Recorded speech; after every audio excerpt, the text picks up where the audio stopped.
Hi kids, hello everyone, welcome to the class. तो 2 दिन की छुट्टी मना ली? 2 दिन की छुट्टी मना ली? सबसे ज्यादा छुट्टी तुम्हें बायो में मिलती है, याद रखना इस बात को। मैम आपकी आवाज आ रही थी last 2 days. Oh my God. Hello guys, hello everyone, आज की क्लास होगी मजेदार। बेकार गई छुट्टी, without your class day is not complete. Oh my God, देख रहे हो बड़ी बड़ी बातें जेनजी को है आती। यस। हैप्पी दशहरा बेटा, हैप्पी दशहरा। हम्म। चलो भाई, तो अब हम आगे कंटिन्यू करते हैं। इस संडे को भी आपकी क्लास लगेगी सुबह, ठीक है?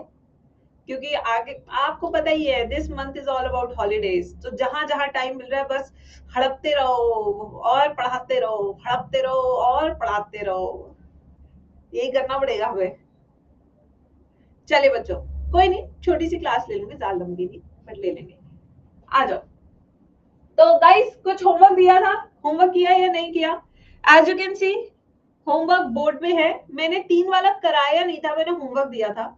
आपने ट्राई किया, वेरी गुड। आपसे नहीं हुआ तो भी डरने की बात नहीं है, क्योंकि मैं आज आपको कराऊंगी ये सब। आज हम ये सब करेंगे बच्चों। समझ नहीं आए कोई बात नहीं, घबराओ मत, मैं हूं ना। ठीक है, चलो। तो शुरू करते हैं। सबसे पहला केस है हमारा तीनों हेट्रोजाइगस का। चलिए, तो homework solution, homework solution.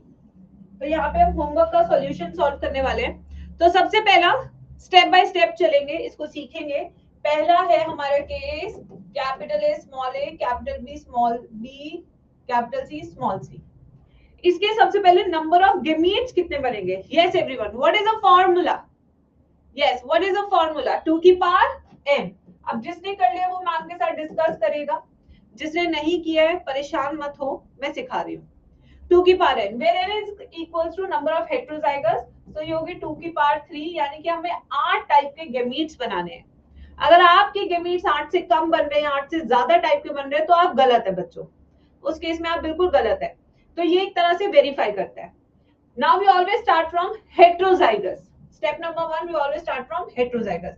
Capital A small A. अब कैपिटल ए के इक्वल चांसेस है कैपिटल बी के साथ जाने के, स्मॉल बी के साथ जाने के। इसके भी इक्वल चांसेस है कैपिटल बी और स्मॉल बी के साथ जाने के। ठीक है, इसके भी इक्वल चांसेस है कि कैपिटल सी के साथ भी जा सकता है, स्मॉल सी के साथ भी। ये भी कैपिटल सी स्मॉल सी, कैपिटल सी स्मॉल सी, कैपिटल सी स्मॉल सी। अब कौन कौन से टाइप के गेमीट्स है, चलो आओ बनाते हैं बच्चों। तो पहला गेमीट कौन सा है? A B C, capital A capital B capital C. दूसरा गेमीट कौन सा है? A B small C, A B small C. तीसरा गेमीट कौन सा है? A B C, A B C, A B C. ये रहा, देख लो कैसे बना रही है मैम। तो ये वाला क्या बनेगा? Small A capital B capital C, small A capital B small C, small A small B capital C, small A small B small C. अब count the number of gametes. 1 2 3 4 5 6 7 8। यहाँ नंबर क्या है? 8। LHS equals to RHS, hence proved कि हमने सही solve किया है। तो इसमें आपको किसी टीचर की सहायता की जरूरत नहीं है, आप खुद ही वेरीफाई कर सकते हैं कि आपसे हो पा रहा है या नहीं हो पा रहा है। खुद से सॉल्व कर सकते हैं, खुद से पता कर सकते हैं। ठीक है, अब एक और होमवर्क क्वेश्चन दिया था, let's do that question as well. ये था, अच्छा, इसमें एक होमोजाइगस है कैपिटल ए, 2 हेट्रोजाइगस है बी एंड सी जीन। तो ये 3 जीन इंटरैक्शन हम कर रहे हैं, हम 3 जीन के इंटरैक्शन पढ़ रहे हैं, ए बी सी। तो इसमें नंबर ऑफ गेमीट्स कितने बनेंगे? 2 की पावर n, 2 की पावर 2, यानी कि 4 ही गेमीट्स बनेंगे। We always start with heterozygous. तो ये एक मान लीजिए हमारा ये कैपिटल ए है, और इसके बाद ये हेट्रोजाइगस के पास जा रहा है। फिर यहाँ पे कैपिटल सी स्मॉल सी, कैपिटल सी, स्मॉल सी। ये हो गए हमारे 4 टाइप के गेमीट।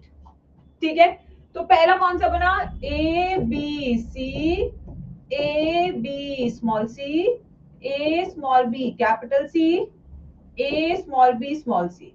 ये बन गए हमारे 4 टाइप के gametes if we have 2 heterozygous gene.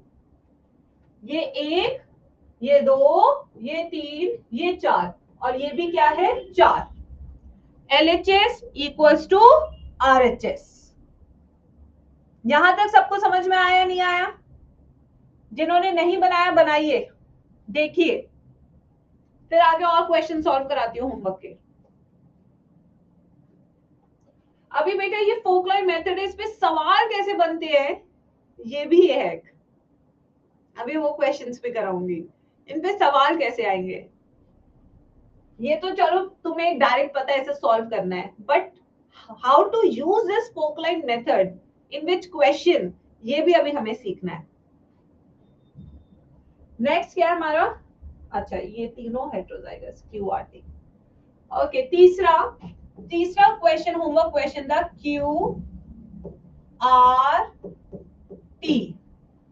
ये था 3 जीन इंटरैक्शन। तो सबसे पहले नंबर ऑफ गेमीट्स कितने बनेंगे? Type of gametes, sorry, type of gametes 2 की पावर n, 1 2 3, 2 की पावर 3 यानी कि 2 2 4 4 2 8, यानी कि 8 टाइप के गेमीट्स हमें बनाने हैं।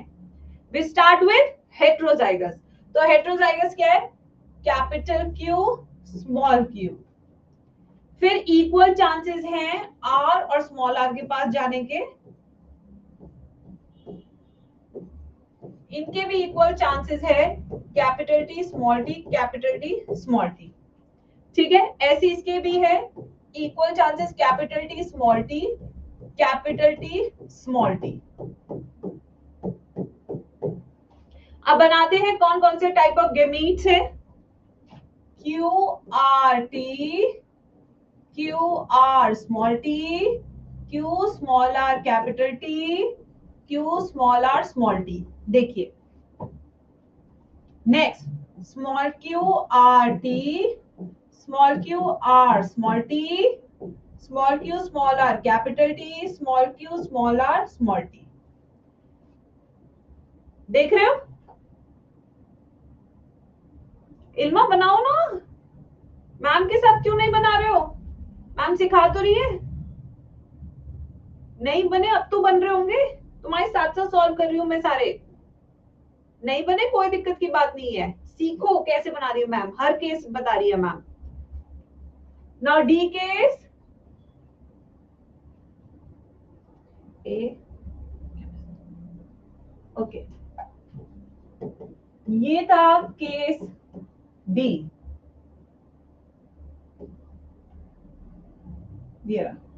ओके, 2 की पावर n, 2 की पावर 1, 2 हेटेरोजाइगस, यानी कि 4 टाइप के गेमीट्स बनाने हैं। कितने टाइप के गेमीट्स बनाने हैं? 4 टाइप के। Heterozygous, small A small, capital A small A, equal chances है बी और बी के पास जाने के। फिर कैपिटल सी है, चाहे कुछ भी करो आएगा तो कैपिटल सी ही गेमीट में, क्योंकि उसके पास है ही सिर्फ कैपिटल सी, उसके पास स्मॉल सी है ही नहीं। ठीक है, तो ये बन गया capital A capital B capital C, capital A small B capital C, small A capital B capital C, small A small B capital सी।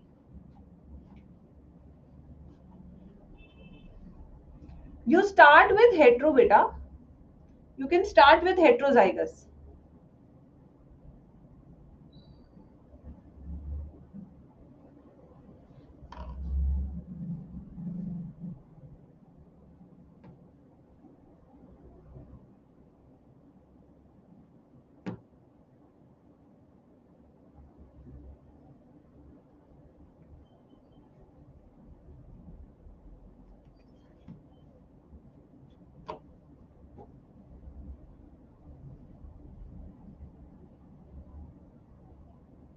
ठीक है, अच्छे से अपने आप बना लो, देख लो एक बार।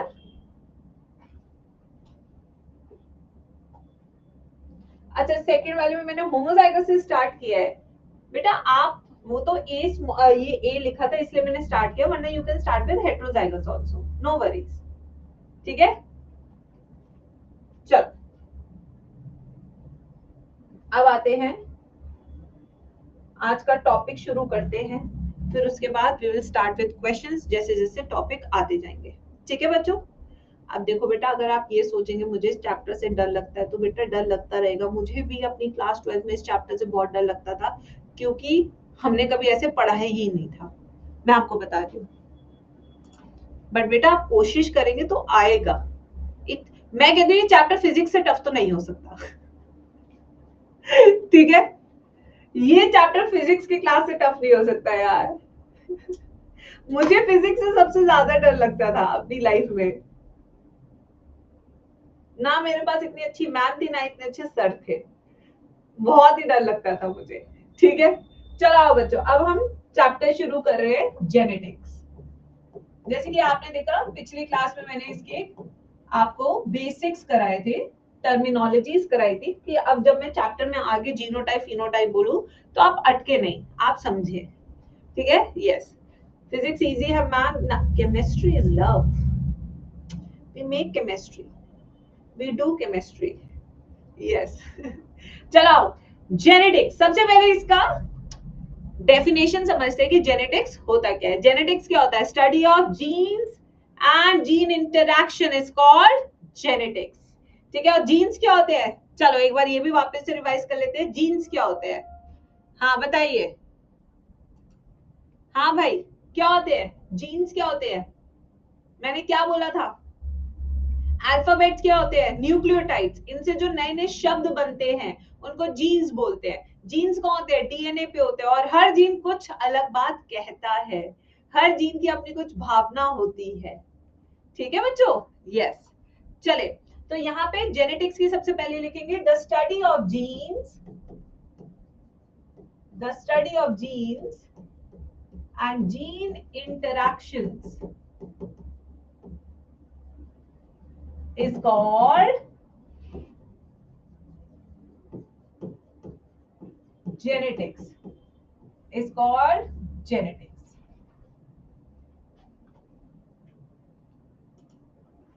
ठीक है बच्चों, नेक्स्ट, इसमें जेनेटिक्स में हम पढ़ते क्या है? Study of inheritance of variation, study of inheritance of variation of characters from parents to offspring. यानी कि हम जब बने तो हमें क्या क्या चीजें अलग हुई जो हमारे माँ बाप में नहीं थी। ठीक है, क्योंकि हम में दोनों के जीन्स आते हैं, माँ बाप दोनों के, सिर्फ पापा के नहीं आते, सिर्फ मम्मी के नहीं आते। किसी चीज में मम्मी के जीन डोमिनेट करते हैं, किसी चीज में पापा के जीन डोमिनेट करते हैं, और किसी चीज में दोनों के डोमिनेट नहीं करते, हम डोमिनेटिंग होते हैं। ठीक है, तो यही जो इनहेरिटेंस है किसका? वेरिएशंस का, उसको हम क्या कहते हैं? जेनेटिक्स। क्या कहते हैं बच्चों इसको? जेनेटिक्स। तो यहाँ पे study of inheritance of variations of characters from parents to offspring। ठीक है, अच्छा काम करो तो पापा के बच्चे, अगर कुछ गलत हो गया तो मम्मी के बच्चे। अच्छा, ऐसा दादी का डायलॉग है ये, और कोई नहीं बोलता ऐसा। ठीक है, अब आते हैं इंट्रोडक्शन पे। आखिर who is the father of genetics, ये सब भी देख लेते हैं बच्चों। इंट्रोडक्शन, तो सबने ये तो देखा कि मेंडल ने कितनी सफलताएं हासिल की, बट ये किसी ने नहीं देखा मेंडल क्यों काम कर पाया। क्योंकि घर में उसकी एक बीवी थी जो बच्चे संभाल रही थी, जो उसको खेतों में जाने के लिए परमिशन देती, जो खेतों में जाकर उसके लिए आलू का झोल, 2 रोटी और 2 कुटी हुई प्याज भी लेके जाती थी। ये तो कोई देख ही नहीं रहा है। डेली कपड़े धो के प्रेस करती थी। तो बेटा फादर ऑफ जेनेटिक्स तो है ही Mendel, but let's not forget the efforts done by his wife also, Chutney B ma'am, yes, oh how can I forget that, yes। अब खेतों में वो क्या कर रहे हैं क्या नहीं कर रहे ये ना सोचते, उन्होंने सारा अपना ध्यान और बलिदान दिया कि नहीं ये कुछ कर दिखाएंगे। ठीक है बच्चों, yes. Ma'am Google said he never married anyone. अरे गूगल को क्या पता गूगल था कि उस टाइम पे, होती है, सबकी होती है। तो आ जाओ इंट्रोडक्शन पे, तो फादर ऑफ जेनेटिक्स पे चलते हैं, आ जाओ। फादर ऑफ जेनेटिक्स कौन है पापा जी जेनेटिक्स के? तो ये हमारे ग्रिगोर जोहन मेंडल। ठीक है, कौन है? Grigor Johan Mendel. इन्होंने, इनकी डेट ऑफ बर्थ भी देख लेते हैं, वो भी इंपॉर्टेंट है। Behind every successful man there is a women movement. बिल्कुल सही। अब जो बच्चे कह रहे हैं कि मैम उनकी तो कभी शादी ही नहीं हुई थी, अरे रुको, हुआ क्या था ना, तुम सही कह रहे हो, शादी नहीं हुई थी, गूगल सही कह रहा है। वो मैं बताना भूल गई कि इसका ब्रेकअप हो गया था। इसकी जो थी बंदी, वो शादी कर ली थी, तो ये पेड़ों से बात करने लगा, फिर इसको आइडिया आया, फिर ये मेंडल बने। सॉरी बच्चों, ये ठुकरा के मेरा प्यार वाली स्टोरी थी, सॉरी मैं ही गलत थी, सही कह रहे हो तुम, यस। अच्छा, इनकी डेट ऑफ बर्थ पे चलते हैं बच्चों। डेट ऑफ बर्थ क्या है भाई, अपनी तो याद रहती नहीं है। 22 जुलाई 1822, 22 याद रखना, 22 जुलाई, ठीक है। 1822 था, 1822, ठीक है, 22 जुलाई। अब यहाँ पे शास्त्र पढ़िए, कितनी अच्छी कुंडली थी इनकी। इनकी कुंडली में शादी का योग नहीं था, इसलिए ये कर पाएंगे। ठीक है, नेक्स्ट हाइब्रिडाइजेशन एक्सपेरिमेंट जो इन्होंने परफॉर्म किया बच्चों, जिसके बारे में हमें पढ़ना है, हाइब्रिडाइजेशन एक्सपेरिमेंट। हाइब्रिडाइजेशन मैंने आपको sexual reproduction in flowering plants में भी समझाया था। इमैस्कुलेशन याद आ रहा है, बैगिंग एंड टैगिंग, वो सब यूज करके इन्होंने आर्टिफिशियल हाइब्रिडाइजेशन की थी, यानी अपने मन चाहे पौधे पैदा किए। याद आ रहा है वो, मैंने कहा था वहां पे मैं समझा रही हूँ, यहाँ नहीं समझाऊंगी मैं, वहां अच्छे से समझाया था। तो इन्हें 7 साल लगे, देखो 7 फेरे ये नहीं ले पाए थे क्योंकि इनको ठोकर मिल गई थी प्यार में। तो इन्होंने 7 साल लगा दिए एक्सपेरिमेंट करने में। ठीक है, तो 1856 से 1863 के बीच में एक्सपेरिमेंट हुआ। 7 इयर्स, 7 साल, 7 ईयर लॉन्ग एक्सपेरिमेंट। सोचिए, आप डेट पे 7 मिनट बात नहीं कर पाते, ये 7 साल बताओ पेड़ों के बीच में रहे। उसके बाद लोग फोन चलाने लगते हैं, क्या बात करें, चलो और रील्स देखते हैं। यस, अब आते हैं मॉडल ऑर्गेनिज्म। अब जब इन्हें पता था मुझे बात करनी है तो किससे बात करें, तो उसके लिए इन्होंने एक मॉडल ऑर्गेनिज्म ले लिया। ठीक है, वो मॉडल ऑर्गेनिज्म कौन सा था, जल्दी से बता दो चैट बॉक्स में, जिसके ऊपर इनकी पूरी कहानी बेस्ड है बच्चों। क्या था model organism? P, Pisum sativum, मटर। अब देखिए सर्दियों के दिन आने वाले हमें प्यार बच्चों, क्या होगा? आंटियां मटर के बहाने चली जाएंगी पार्क में, चादर बिछाएंगी, उसके ऊपर बैठेंगी, एक मटर फटेगा, एक चुगली फटेगी, है उसका बेटा देख कुछ नहीं कर रहा है, बेकार, बिल्कुल कुछ नहीं करता, जब देखो माँ के पीछे पड़ा रहता है, अपनी पत्नी से बोलने की औकात नहीं है उसकी। अब बस शुरू होने वाला वही मौसम। तो यहाँ पे चुगली टाइम शुरू होता है विद पाइसम सटाइवम। आ जाइए बच्चों, ये हमारा पाइसम सटाइवम। क्यों लिया इसको? अब आपके जहन में एक सवाल आएगा, आखिर क्यों? घिया ले लेता, तोरी ले लेता, मम्मी बनाती तो हर रात में यही है, रात आते आते इन्हें लगता है घिया तोरी टिंडे खाएंगे तभी पतले रह पाएंगे। यस, तो आखिर क्यों लिया गया? चलिए आइए देखते हैं। वाई, वाई का आंसर देना पड़ेगा, why pisum sativum, why not others? अब जितने आंसर आते बता दो। Easy to grow, very good. Short life span, very good, short life span है। अच्छा, और इजी टू ग्रो है, वेरी गुड, बहुत ही शानदार आंसर आ रहे हैं जेनेटिक्स में, मेरे को मजा आ रहा है पढ़ाने में। और बताइए मेरे प्यारे बच्चों, बाइसेक्सुअल, बिल्कुल सही, एक ही फूल के अंदर आपको मिलेगा। बाइसेक्सुअल प्लांट होता है या फ्लावर होता है? मैं बता चुकी हूँ इस बात को, बाइसेक्सुअल फूल होता है या प्लांट फ्लावर की बात हो रही है, यानी कि एक ही फ्लावर के अंदर मेल और फीमेल दोनों मिलेगा, जैसे हिबिस्कस में होता है। लार्ज सैम्पलिंग साइज, बिल्कुल सही, एक साथ इतने सारे बच्चे होंगे कि पता लग जाएगा कि कौन सही है कौन गलत। Large sampling size. और बताइए बच्चों, प्लेसेंटेशन कौन सा होता है इसमें? प्लेसेंटेशन, मार्जिनल प्रेजेंटेशन, क्या है इसके कारण ये why pisum sativum doesn't become the answer, ये तो मैं ऐसे ही पूछ रही थी आपसे, मार्जिनल होता है, दिस इज फ्रॉम मॉर्फो वाला चैप्टर, ठीक है। Visible contrasting characters, visible contrasting characters, जैसे कि गुलाब जामुन रसगुल्ला, पता लगता है गुलाब जामुन कौन है रसगुल्ला कौन है, कभी कंफ्यूज नहीं हो सकते तुम उसमें, पता लगता है बढ़िया से दूर से देख के ही पता लग जाता है कौन है रसगुल्ला कौन है गुलाब जामुन, है ना बच्चों। Self fertilization can be done, very good. Self fertilization अगर हम चाहते हैं कि ऑटोगैमी हो तो वो भी हो सकती है, कैन बी डन। और ये क्यों डन हो पा रही है? क्योंकि बाइसेक्सुअल है फ्लावर, ठीक है। और बताइए बच्चों, anything else? Self pollination, self fertilization, ठीक है, बिल्कुल सही ma'am. Complete breeding cycle in one season, बिल्कुल सही, it completes breeding in one season, दूसरे सीजन तक नहीं जाते, एक में ही काम खत्म करके जाता है, ठीक है बच्चों। तो ये सारे रीजन थे कि आखिर क्यों पाइसम सटाइवम को चूज किया गया, और ये मैंने बिल्कुल एमसीक्यूज की फॉर्म में ही लिखा है। अगर नीट में क्वेश्चन आ रहा है तो यही आपके एमसीक्यूज के ऑप्शंस बन के आएंगे, मैं कोई से पैराग्राफ फॉर्म में नहीं लिख रही हूँ, क्योंकि इसी तरीके से क्वेश्चन आएगा तो इस वाले टॉपिक से, ठीक है। उसके बाद आते हैं कैरेक्टर्स, जो कि नीट का अगेन पीवाईक्यू रह चुका है।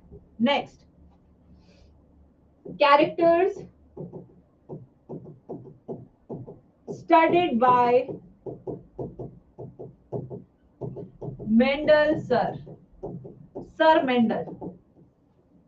देखो बेटा, जिंदगी में 7 फेरे नहीं मिले तो सर को बहुत दुख हुआ था, इनकी पूरी लाइफ 7 के आसपास है, पूरी की पूरी लाइफ 7 के आसपास है मेरे बच्चों, है ही नहीं, सोचो, है ही नहीं, बताओ, 7 फेरे, 7 कैरेक्टर्स। अगर कैरेक्टर 7 है तो उनके वेरिएंट्स हैं, ऑपोजिट वेरिएंट्स हैं, यानी कि ट्रेट्स कितने हुए, ये क्वेश्चन नीट में आता है। So Mendel studied dash number of characters या डैश नंबर ऑफ ट्रेट्स, ये डायरेक्ट क्वेश्चन है नीट का 2019 का। तो इन्होंने 7 कैरेक्टर्स पढ़े और इनके वेरिएंट्स भी लिए थे, ऑपोजिट वेरिएंट्स, जैसे टॉल एंड शॉर्ट, तो 2 ट्रेट्स हो गए, 2 वेरिएंट्स हो गए, तो टोटल वेरिएंट्स कितने हो गए 14। तो अगर क्वेश्चन आ रहे कैरेक्टर्स कितने लिए तो आंसर क्या होगा गाइस 7। अगर क्वेश्चन आ रहा है कि कितने इन्होंने ट्रेट स्टडी किए ड्यूरिंग द एक्सपेरिमेंट तो 14 आंसर होगा, ये लिख लीजिए, फिर हम कैरेक्टर्स पे चलते हैं।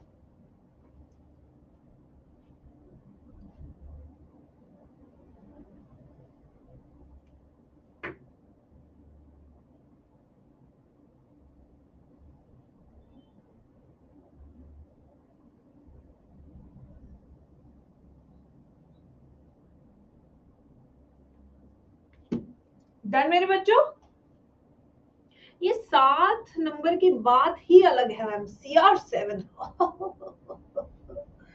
यस, चलो आ जाओ, बच्चे कुछ भी बोले हो कर देना चाहिए, खुश रहते हैं लोग। Characters can have more than 2 traits, yes बिल्कुल, उसका भी अभी फिनोमिना हम पढ़ेंगे।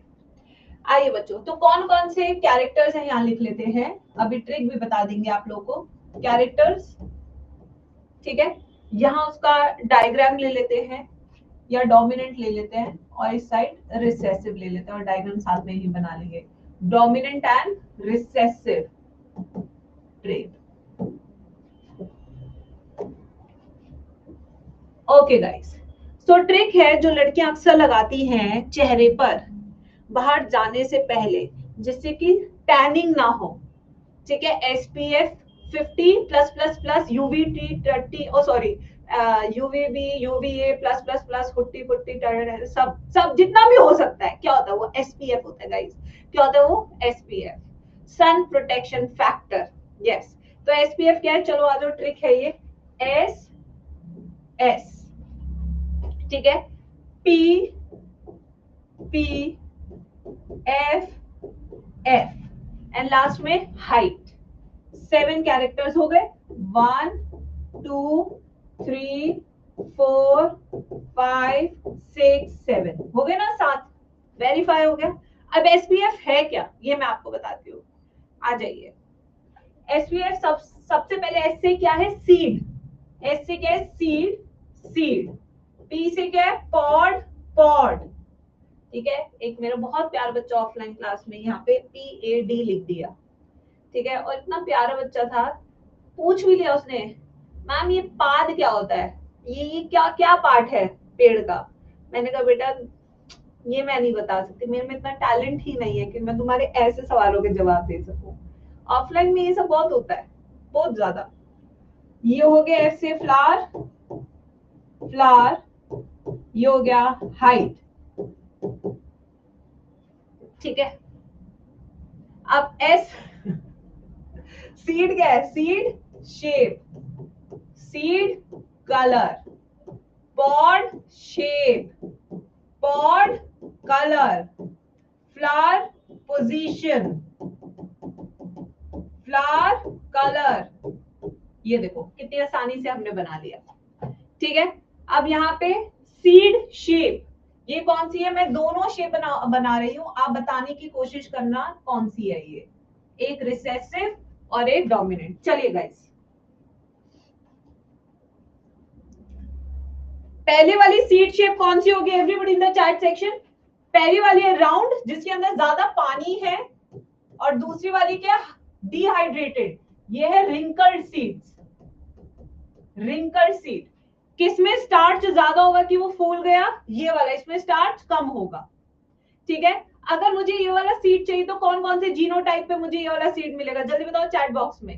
कल मैंने बताए थे जीनोटाइप्स, लास्ट क्लास में बताए थे ना जीनोटाइप्स पूरे, क्या होता है जीनोटाइप, ये वाला रिसेसिव है, तो कौन सा मिलेगा, याद है ना वो बॉटल्स, ये देखो ये दो क्या है, बॉटल, बॉटल क्या है, कैरेक्टर, ये क्या है, स्प्रे बॉटल, ये भी एक्सप्रेस कर रही है, ये भी एक्सप्रेस कर रही है, ये भी कैपिटल है, ये भी कैपिटल है, yes.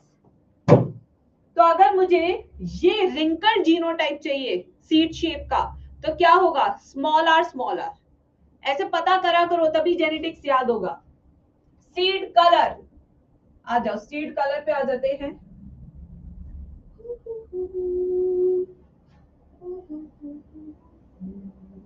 Okay, which colour is dominant on what, अच्छा यस, कौन सा डोमिनेंट है, which colour is dominant over what, yellow seed colour is dominant over green seed colour, ठीक है। So yellow is dominant over green seed colour, ठीक है। Pot shape, okay मैं diagram बना रही हूँ।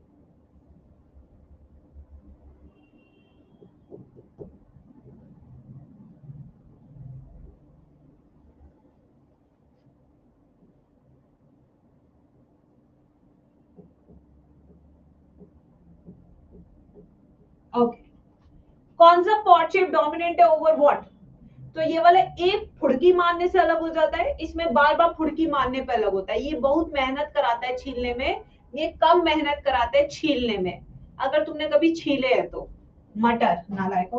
पॉट शेप क्या है, ये इन्फ्लेटेड वाला डोमिनेंट है over constricted, over constricted.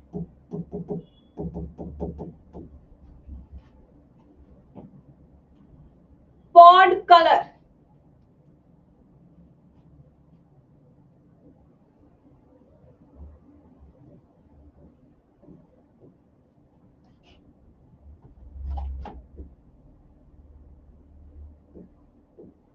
yes, which pod color is dominant over what, green pod color is dominant over yellow pod color, by god, अगर मैं बता रही हूँ मेरी मम्मी मटर छील रही है और उन हरे मटरों में एक येलो मटर आ जाए तो मम्मी कहेगी हे भगवान के अपशगुन हो गए हो आज। यस, मैंने तो ऐसा देखा ही नहीं, ये दाना जैसा कहां से आ गया। तो ये बहुत रेयर देखने को मिलते हैं, ग्रीन ही देखने को मिलते हैं। ठीक है, फ्लावर पोजीशन। फ्लावर पोजीशन, एक ये पोजीशन है फ्लावर की, एक्सिलरी एंगल पे है, और एक पोजीशन कुछ ऐसी है, ये। सो ये वाली क्या है, रेसमोस अरेंजमेंट है, पूरा स्टेम हमेशा ग्रो करेगा। ठीक है, तो ये वाला कौन सा है, axial flower position is dominant over terminal, क्योंकि अगर टर्मिनल पोजीशन पे फ्लावर आ गया तो अब ये स्टेम ग्रो नहीं करेगा। ये है terminal flower position, साइमोस arrangement, inflorescence. Flower colour,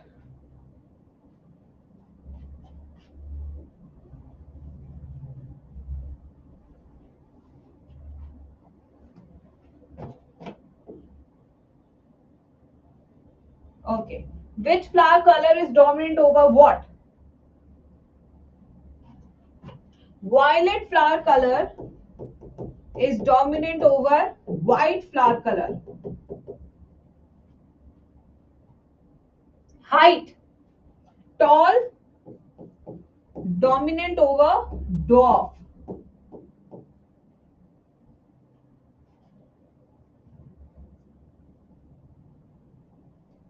trick क्या बताई थी गाइस, बहुत इजी ट्रिक है, एस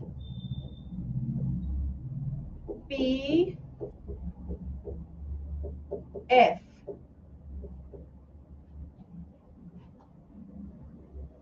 बना लीजिए बच्चों इसको, फिर हम शुरू करेंगे। मैं यहाँ नेक्स्ट टॉपिक लिख देती हूँ तब तक। नेक्स्ट स्लाइड पे ही लिख लेंगे, इतना भी क्या स्लाइड बचा है, क्या कहते हो बच्चों।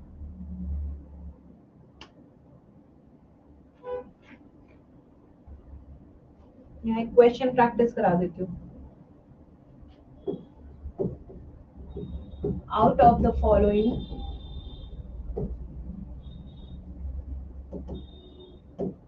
which represents dominant phenotype in Pisum sativa। ऐसे क्वेश्चन इस वाले टॉपिक से आ सकते हैं। पहला, constricted pod, wrinkled seed,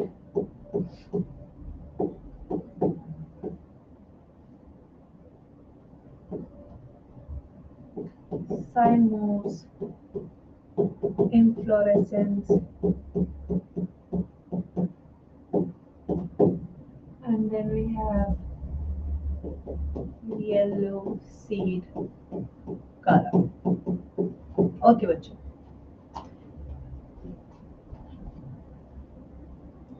what is answers.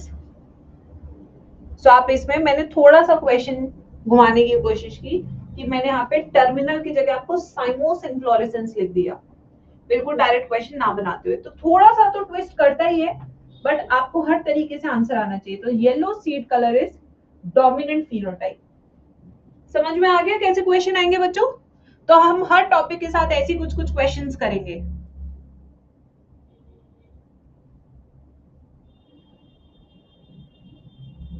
यहां से सिंपल ही क्वेश्चन आएंगे हमेशा। नेक्स्ट टॉपिक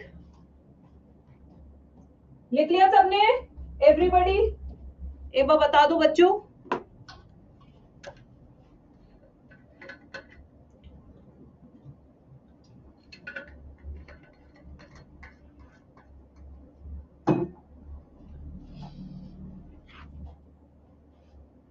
ठीक है, आइए। Okay, topic inheritance of one gene, यानी कि यहाँ पे सिर्फ हम वन जीन के बारे में स्टडी करेंगे इसलिए इसे मोनोहाइब्रिड क्रॉस भी कहते हैं। तो मोनोहाइब्रिड क्रॉस में हम कितना जीन इंटरैक्शन पढ़ते हैं? एक gene interaction, only one gene interaction.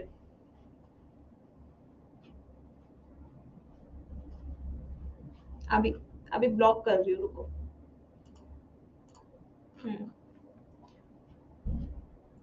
चलिए बच्चों, तो स्टार्ट करते हैं। सबसे पहले हम स्टार्ट करेंगे पेरेंट से।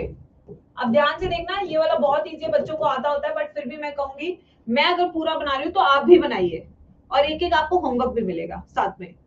तो पेरेंट्स से स्टार्ट करें। पेरेंट्स हम हमेशा लेंगे प्योर ब्रीडिंग लाइन या होमोजाइगस टाइप। कैसे लेंगे पेरेंट्स हमेशा? Everybody in the chat section, या लेंगे ट्रू ब्रीडिंग, या हम इन्हें लेंगे होमोजाइगस। क्या लेंगे? होमोजाइगस। ट्रू ब्रीडिंग या होमोजाइगस। क्यों नहीं हेट्रोजाइगस ले रहे? जिससे कि मिलावट ना हो, इसलिए। ठीक है, जिससे कि मिलावट ना हो। अपने बिल्कुल प्योर फॉर्म से चलेंगे तो ही हम रिजल्ट को निकाल पाएंगे, वरना नहीं निकाल पाएंगे। तो यहाँ पे जो हमने पेरेंट्स लिए, मान लीजिए अगर टॉल है तो क्या जीनोटाइप होगा? अगर डॉफ है तो क्या जीनोटाइप होगा? बताइए जल्दी सब चैट बॉक्स में।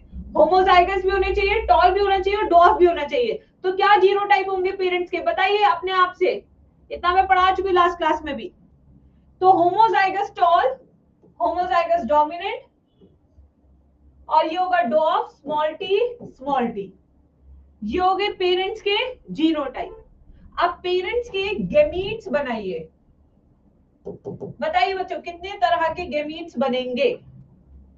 कोई हेट्रोजाइगस तो है ही नहीं, तो यानी कि 2 की पावर 0, यानी कि सिर्फ एक टाइप का गेमीट बनेगा, only one type of gamete.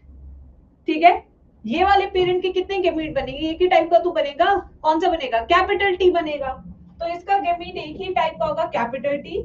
इसका भी गेमीट एक ही टाइप का होगा, स्मॉल टी। होमोजाइगस है ना? ये बनेंगे इसके क्या?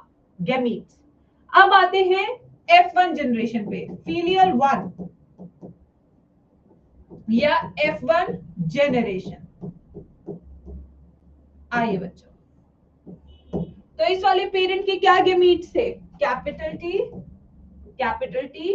इस वाले पेरेंट के क्या गेमीट्स थे? Small T, small T. अब यहां बना रहे बॉक्स जिसका नाम है पुनेट स्क्वायर। क्या नाम है इस बॉक्स का? Punnett square. इससे आसान हो जाता है बनाना, इसलिए बनाते हैं इसको। ठीक है, अब यहाँ पे देखिए, ये दोनों आपस में फर्टिलाइज करेंगे तो कुछ ऐसा बच्चा बनेगा। ये और ये आपस में फर्टिलाइज करेंगे तो कुछ ऐसा बच्चा बनेगा।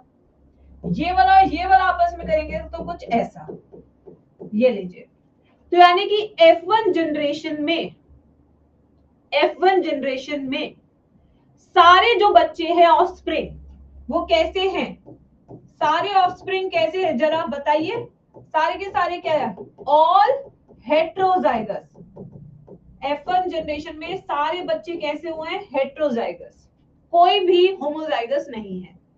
और सारे के सारे बच्चे कैसे दिख रहे हैं? All toll. सबके सब टॉल भी हैं, कोई भी डॉफ नहीं है। ठीक है, योगी F1 जनरेशन, यहां तक समझ में आई? अब इन्हीं के दो बच्चों को लेके हम आपस में क्या कराएंगे? सेल्फिंग। इन दोनों को ले लेते हैं, सेल्फिंग कराते हैं।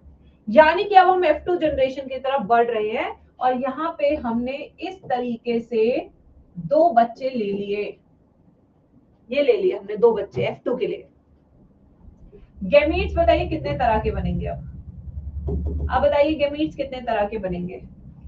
दो तरह के गेमीट्स बनेंगे। क्यों? क्योंकि कैपिटल टी स्मॉल टी, 2 की पावर 1, दो तरह के। इसका एक गेमीट बनेगा कैपिटल टी और दूसरा होगा स्मॉल टी। इसके भी दो तरह के गेमीट बनेंगे, कैपिटल टी और दूसरा small T.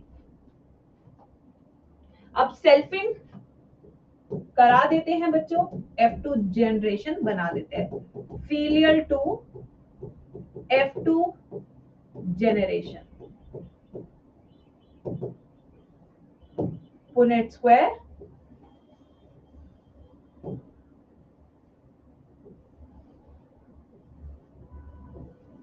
can be capital T, small t, capital T, small t.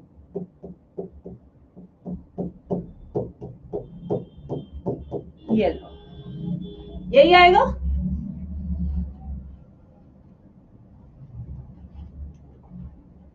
तो यहाँ पे हमें क्या पता चलता है, ब्लू कलर से लिखूंगे, it's important. Genotypic ratio, genotypic ratio क्या है बच्चों, कितने टाइप के जीनोटाइप है, एक, ठीक है, ये दो है, 1:2:1, जिसमें से 1 क्या है हमारा, कैपिटल टी, एक बन गया स्मॉल टी, और 2 क्या है, capital T small T, heterozygous. अब आते हैं फिनोटिपिक रेशो कि दिखने में क्या है, एक्सप्रेशन क्या है, मॉर्फोलॉजिकल एक्सप्रेशन क्या है, क्या वो सेम है जीनोटिपिक रेशो की तरह, नहीं, दिखने में 3:1 है, यानी कि ये भी टॉल है, ये भी टॉल है, ये भी टॉल है, बस ये डॉफ है, यानी कि 3 टॉल होते हैं और एक डॉफ। सो ये है genotypic and phenotypic ratio of F2 generation. जबकि F1 जनरेशन में जीनोटिपिक रेशियो और फिनोटिपिक रेशियो क्या है बच्चों, सब एक जैसे जीनोटाइप के 4:0, सबके सब टॉल है 4:0।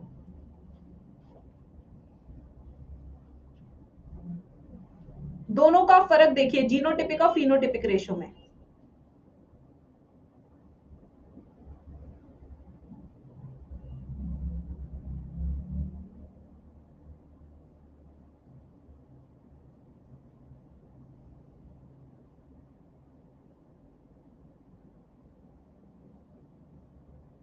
अब एक क्लास एक्सरसाइज, एक प्रैक्टिस क्रॉस आप खुद बनाएंगे, मैं अभी बनाऊंगी, but I give you time.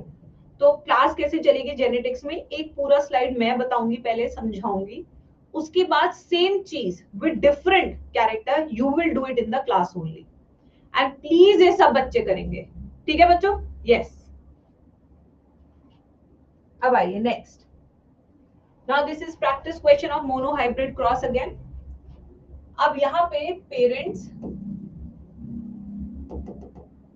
यहाँ पे कैरेक्टर ले लेते हैं, एक मैंने वायलेट कलर फ्लावर लिया है और दूसरा मैं ले रही हूँ व्हाइट कलर फ्लावर, एंड ये जीन रिप्रेजेंट होता है V से, this is represented by V। चलिए खुद से बनाइए अब सारा। तो अभी टाइम क्या हुआ है, 12:37, 37 हुए हैं, 38 पे we will start.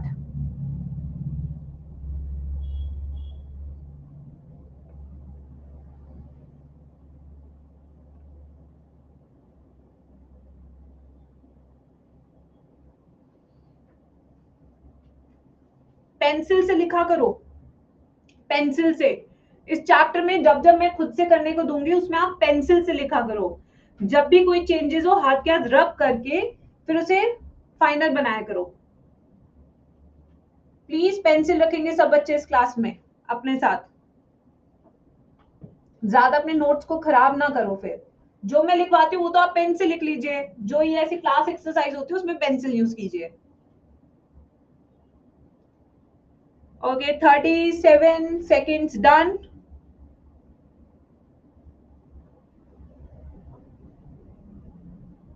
Forty 43 second done,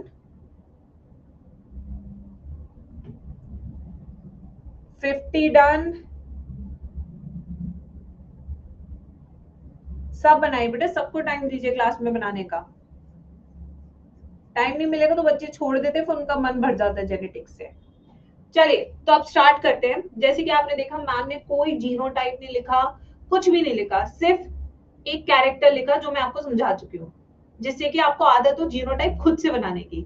so we always start a monohybrid और any cross with a pure breeding line या होमोजाइगस।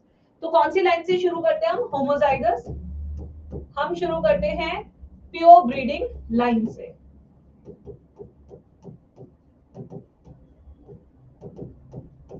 तो ये वायलेट है तो violet we will take homozygous violet VB, और ये व्हाइट है यानी कि रिसेसिव है, ये हो गया स्मॉल v, ठीक है।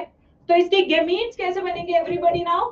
गैमीट्स क्या बनेंगे? इसका एक ही टाइप का गैमीट बनेगा, वो है कैपिटल वी।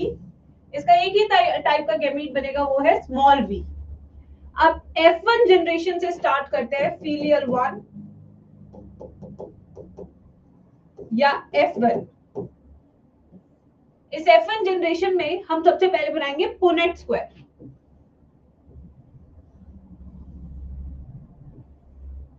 यहां पे अब बनाएंगे gametes, capital V, small V, small V, capital V, small V, capital V, small V, capital V, small V, capital V, small V. तो यानी कि पहली जनरेशन में all flowers are dash, all flowers are dash, all flowers are dash। एक तो सारे के सारे फूल कैसे दिखेंगे? वॉयलेट कलर के, प्लस सारे के सारे जीनोटाइप कैसे हैं? Heterozygous, heterozygous. यानी कि इसमें जीनोटिपिक रेशो क्या हो गया और फिनोटिपिक रेशो क्या हो गया बच्चों?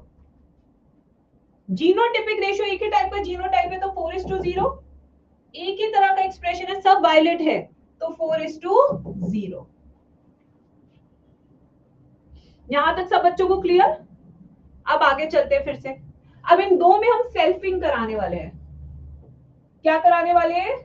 सेल्फिंग। क्या कराएंगे? सेल्फिंग।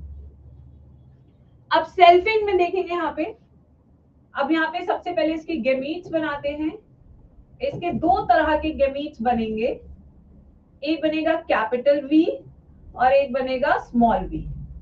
इसके भी दो टाइप के गैमीट्स बनेंगे, capital V, small V.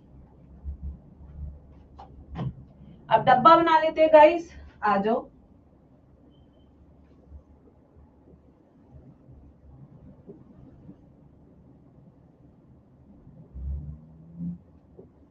Capital V, small V, capital V, small V, capital V, capital V, capital V, small V, capital V, small V, small V, small we.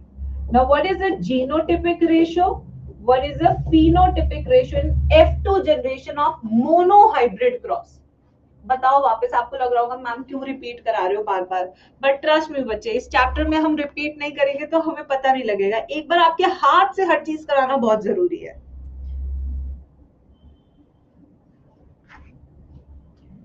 हाँ, genotypic ratio क्या हो गया? 1:2:1, ये हो गया 3:1। अब बताओ क्लियर हुआ? यस बच्चों, ठीक है। अब मोनोहाइब्रिड क्रॉस के बेसिस पे मेंडल ने कुछ लॉज दिए जिन्हें हम कहते हैं लॉज ऑफ मेंडल। बहुत आसान है, एक बार वो समझ लेते हैं फिर डाइहाइब्रिड पे चलेंगे, ठीक है। आइए बच्चों, लॉज ऑफ मेंडल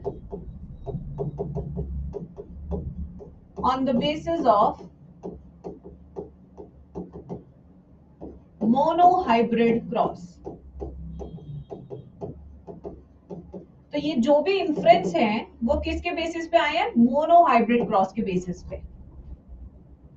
तो पहला लॉ, कोई भी random guess class, anybody who can randomly gas? Law of dominance. पहला वाला लॉ कौन सा है? Law of dominance. Law of dominance क्या कहता है? आइए इसे बिल्कुल देसी भाषा में समझते हैं मेरे प्यारे बच्चों। आइए, लॉ ऑफ डोमिनेंस क्या कहता है? लॉ ऑफ डोमिनेंस कहता है कि अगर एक डोमिनेंट अलील है, क्या? एक डोमिनेंट अलील है, तो वो हेट्रोजाइगस फॉर्म में भी एक्सप्रेस करेगा। वो होमोजाइगस फॉर्म में तो कर ही रहा था डोमिनेंट एलील एक्सप्रेस, बट वो हेट्रोजाइगस फॉर्म में भी अपने आप को एक्सप्रेस करेगा। Such a law is called as law of dominance. So a dominant allele continues to express in homozygous form also and in heterozygous form also, जबकि recessive allele only expresses in the homozygous form. वो सिर्फ किस में express करता है? Homozygous form में। ठीक है बच्चों, क्या ये बात हमें समझ में आई? बस यही है लॉ ऑफ डोमिनेंस और कुछ नहीं है। आइए इसको लिखवाती हूँ। Dominant Aleel expresses itself in heterozygous form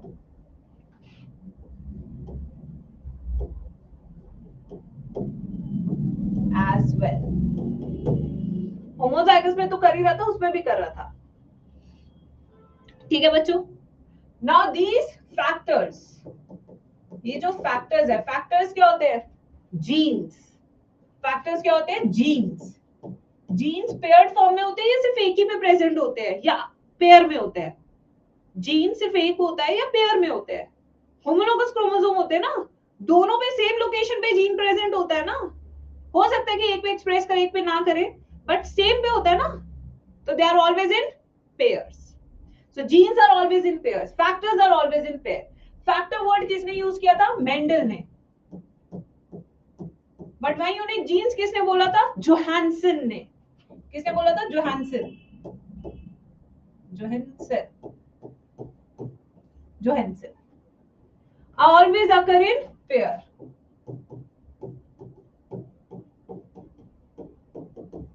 Pair on same location on different chromosomes of homologous pair. यानी कि होमोलोगस क्रोमोसोम होने चाहिए, उन दोनों पे प्रेजेंट होता है। अगर इसका डायग्राम मैं एक बार समझाऊं आपको कि थ्योरी समझ नहीं आई, तो ये हमारे होमोलोगस क्रोमोसोम, अगर आई जीन यहाँ पे है तो इस पे भी यहाँ पे सेम लोकेशन पे आई जीन ही होगा और कोई जीन नहीं होगा। तो अगर इस सेंटेंस को आप डायग्रामेटिकली देखें तो दो डिफरेंट क्रोमोसोम है बट होमोलोगस क्रोमोसोम्स है, उनपे दो जीन प्रेजेंट है पेयर की फॉर्म में। ठीक है, डायग्राम में बना दिया जिससे कि आप इस लैंग्वेज को डिकोड कर सके। बच्चों को अक्सर इंग्लिश समझने में बहुत दिक्कत आती है इस चैप्टर की।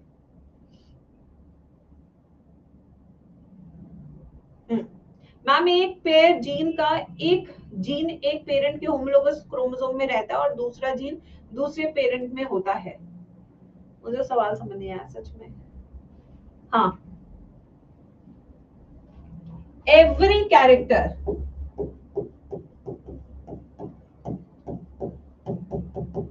is controlled by discrete units. Her character को कौन कंट्रोल कर रहा है?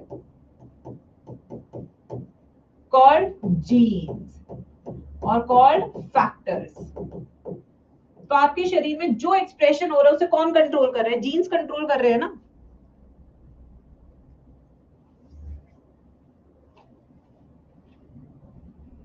एक और लॉ निकल के आता है मोनोहाइब्रिड से, which is called as law of segregation.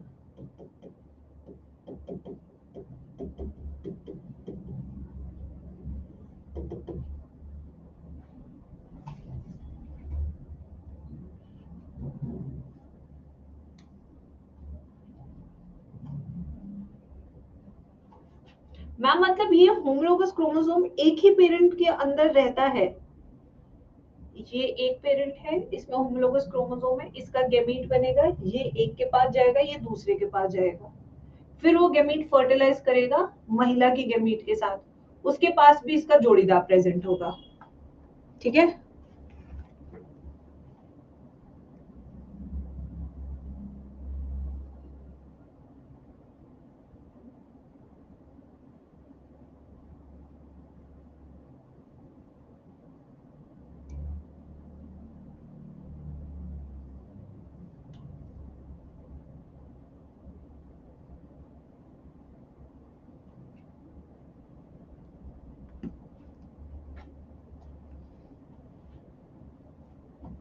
Next आ जाओ।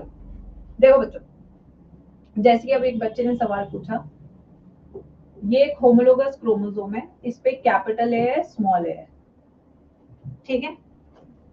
तो कितने गैमीट्स बनेंगे पहले तो ये बताओ, कितने गैमीट्स बनेंगे इसके? यस पायल, कितने गैमीट्स बनेंगे? दो बनेंगे ना इसके गैमीट्स। एक गैमीट के पास आएगा कैपिटल ए और दूसरे गैमीट के पास आएगा small A.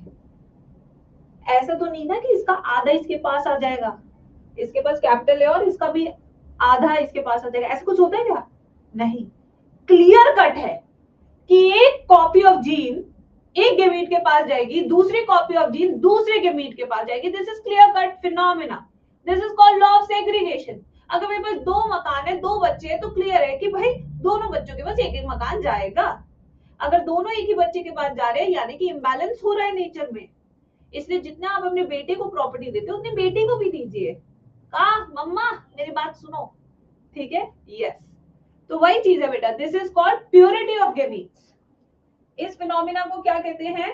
Purity of gametes, कि एक ही आएगा, इससे ज्यादा आएगा नहीं, ठीक है। इसके अंदर ब्लेंडिंग देखने को नहीं मिलती है, मोहन कह रहे नो, तो इसमें no blending of genes are seen during gamete formation। किसी तरह का ब्लेंडिंग देखने को नहीं मिल रहा मेरे प्यारे बच्चों। मोनू एक लालची बेटा है, मोनू एक लालची बेटा है।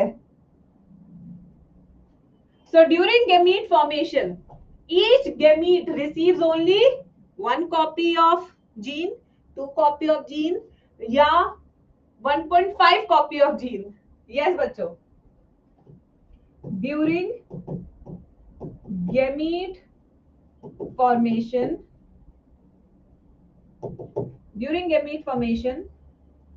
each gamete receives only one copy of gene।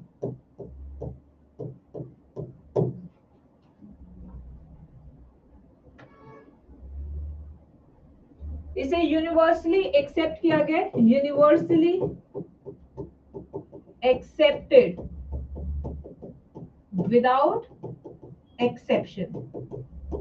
सिर्फ यही एक लॉ है मेंडल के सारे लॉज में से जिसका कोई एक्सेप्शन नहीं है। इसका भी एक्सेप्शन अभी हम करेंगे, को डोमिनेंस, इनकम्प्लीट डोमिनेंस। और क्या जीन पेयर इसलिए रहते हैं कि दो एलील्स कैरी कर सके, बिल्कुल सही। अगर जेनेटिक संबंध है तो याद रखना हर चीज जोड़े में होती है, बिकॉज सिंगल को अनस्टेबल माना गया है। That's a law.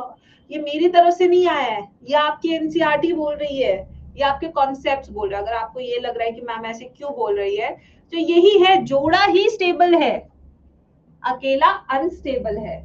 आरएनए देख लो, आरएनए सिंगल स्ट्रैंडेड होता है, वो अनस्टेबल होता है। डीएनए देख लो, वो डबल स्ट्रैंडेड होता है, वो स्टेबल होता है।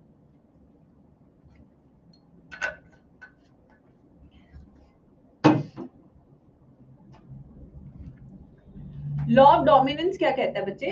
लॉ ऑफ डोमिनेंस कहता है, अच्छा, लॉ ऑफ डोमिनेंस, इस केस में प्लांट टॉल बनेगा, डॉफ बनेगा? बताओ, इस केस में टॉल बनेगा या डॉफ बनेगा? टॉल। इस केस में प्लांट क्या बनेगा? टॉल। इस केस में प्लांट क्या बनेगा? डॉफ। तो मेरा तुमसे सवाल ये है कि इस केस में क्यों टॉल बन रहा है भाई? हेटेरोजाइगस फॉर्म में टॉल क्यों बन रहा है? क्योंकि ये डोमिनेंट जीन, इसके पास डोमिनेंट अलील है, कैपिटल टी है। एक कैपिटल टी इतना प्रोटीन बनाएगा कि पेड़ लंबा हो जाएगा। तो अगर एक कॉपी भी है हेटेरोजाइगस में डोमिनेंट अलील की, तब भी आपका एक्सप्रेशन क्या रहेगा? होमोजाइगस डोमिनेंट वाला। इसे दो की जरूरत नहीं है, एक ही काफी है इसका।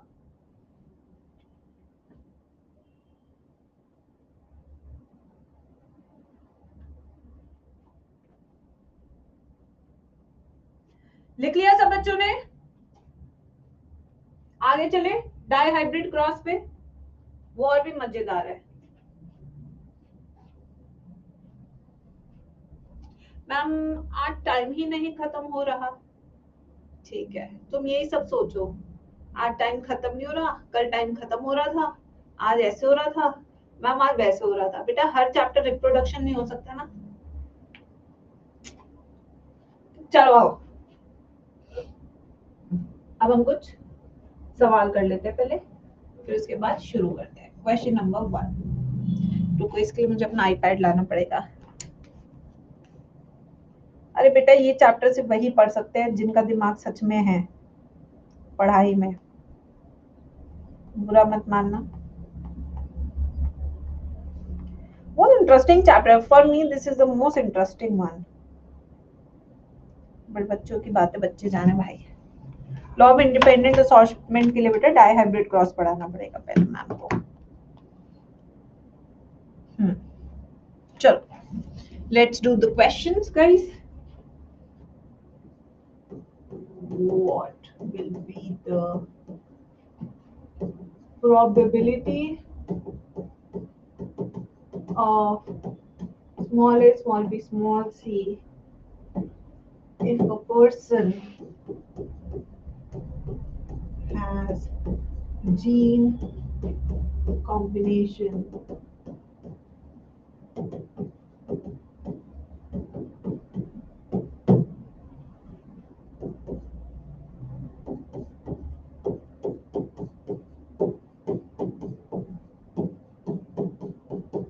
okay।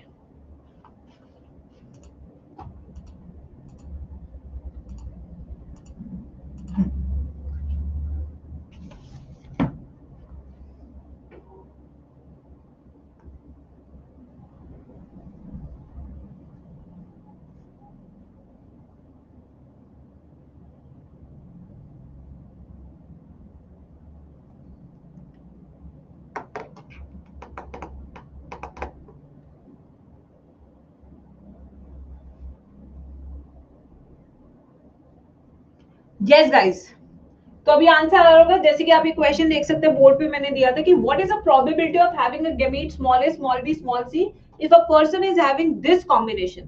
तो जैसे कि आप देख सकते हैं ये मैं पूरा सॉल्व करा चुकी हूँ ये वाला पार्ट। तो अब आंसर क्या आएगा, सबसे पहले इस कॉम्बिनेशन पे चलते, इसका सॉल्यूशन बता देती हूँ।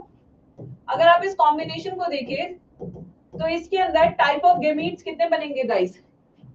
काफी सारे बच्चों ने अच्छा आंसर दिया है। जो ये 25% गधे हैं ना वही क्लास में नॉनसेंस बना रहे हैं। यस, तो ये क्या है, 2 की पावर n यानी कि 2 की पावर 3 8 टाइप के गैमेट्स बनेंगे। इस टोटल 8 टाइप गैमेट्स में वो पूछ रहे हैं कि इसकी प्रोबेबिलिटी कितनी है बनने की। तो इसकी प्रोबेबिलिटी कितनी हो गई, 1/8। तो आंसर हो गया आपका आंसर नंबर 3। समझ आया नहीं आया सबको ये क्वेश्चन एवरीबॉडी।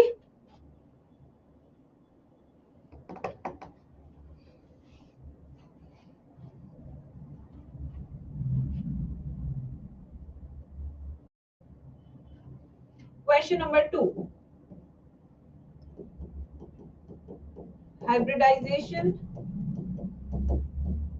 between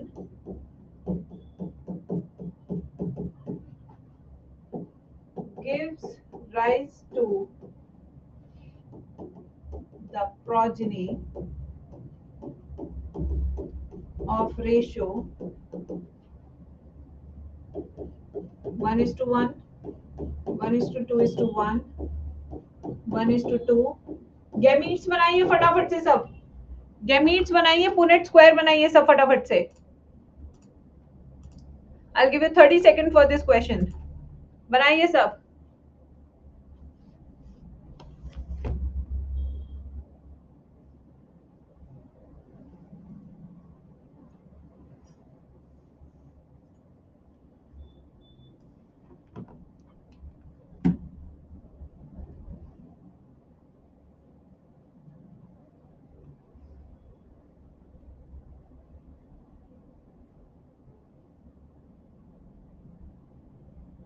गैमीट्स बनाइए फिर पुनेट स्क्वायर बनाइए बच्चों।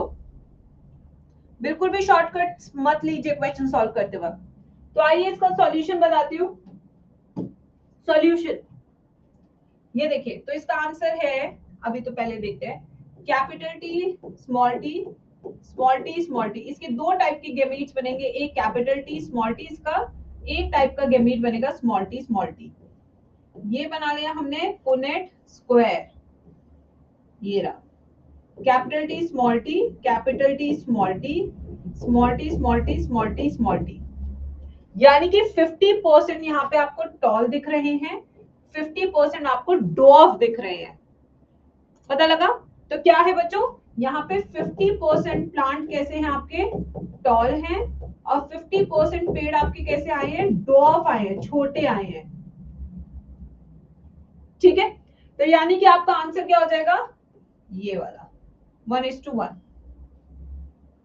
आधे बच्चे तो पिछले साल के ही हैं। कितने बच्चे भाई पिछले साल के? मैं नए क्वेश्चंस नहीं ला सकती हर साल, क्योंकि ये सबसे यूनिक क्वेश्चंस है जो मैं कराती हूँ।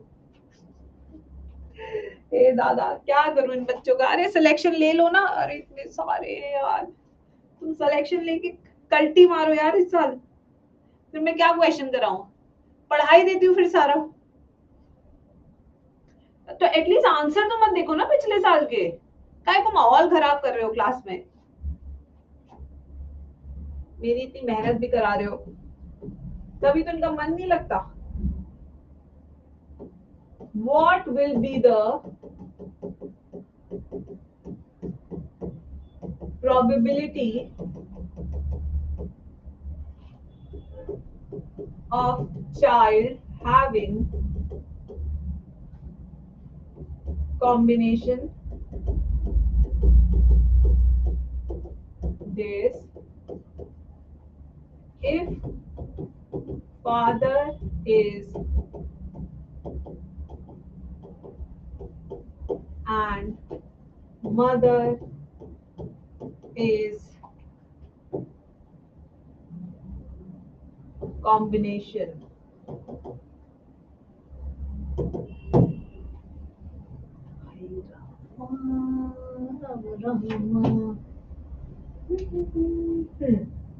Option 1, 1, 0, 1/2, 1/4.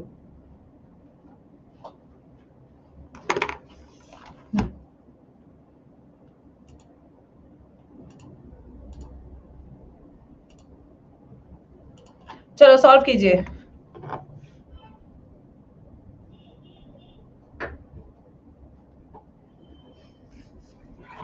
सॉल्व करो बच्चों।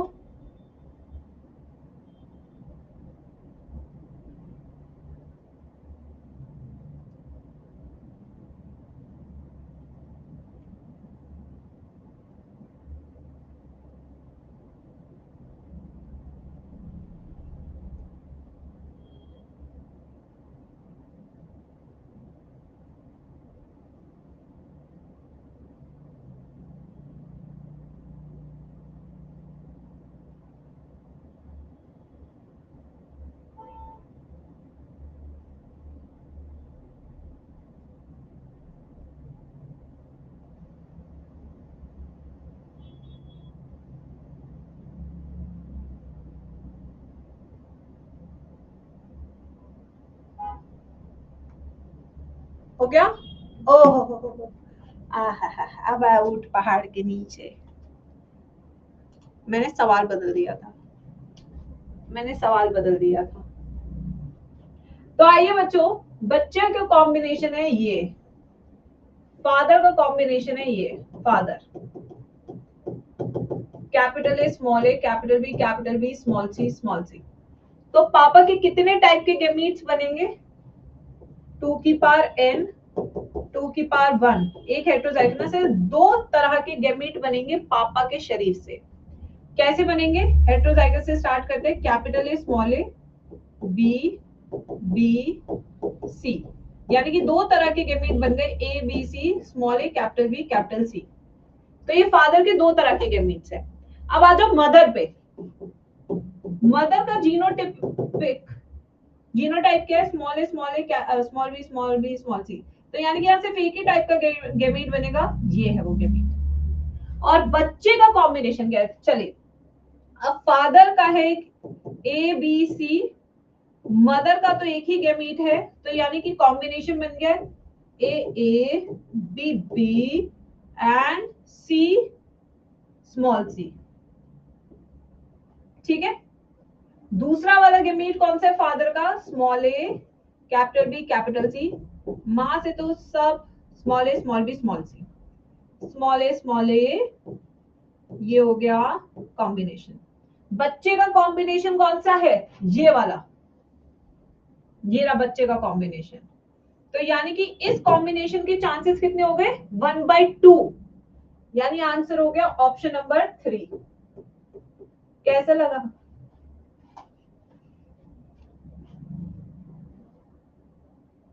स्मॉल सी हमेशा मैं कर्व्ड लिखती हूँ। हाँ,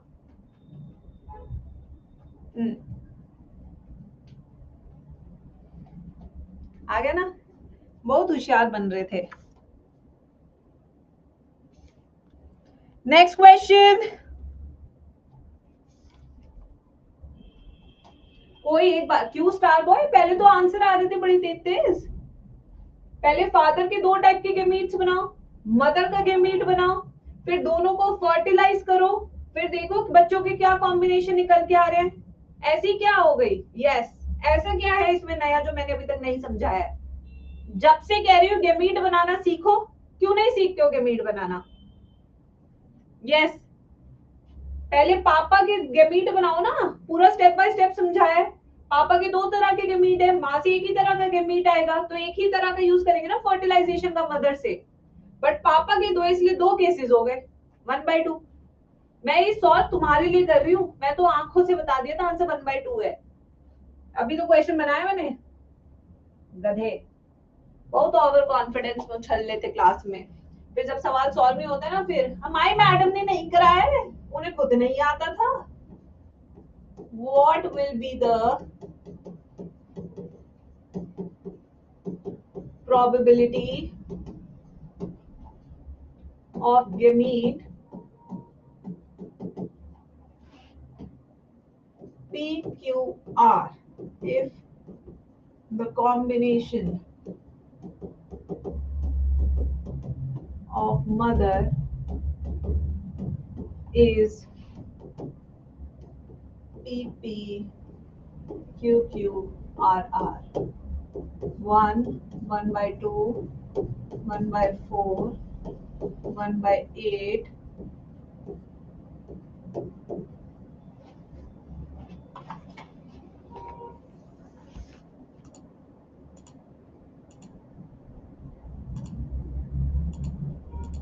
किसी का आंसर मत देखना, सब गधे हैं क्लास में, मैं बता दूं।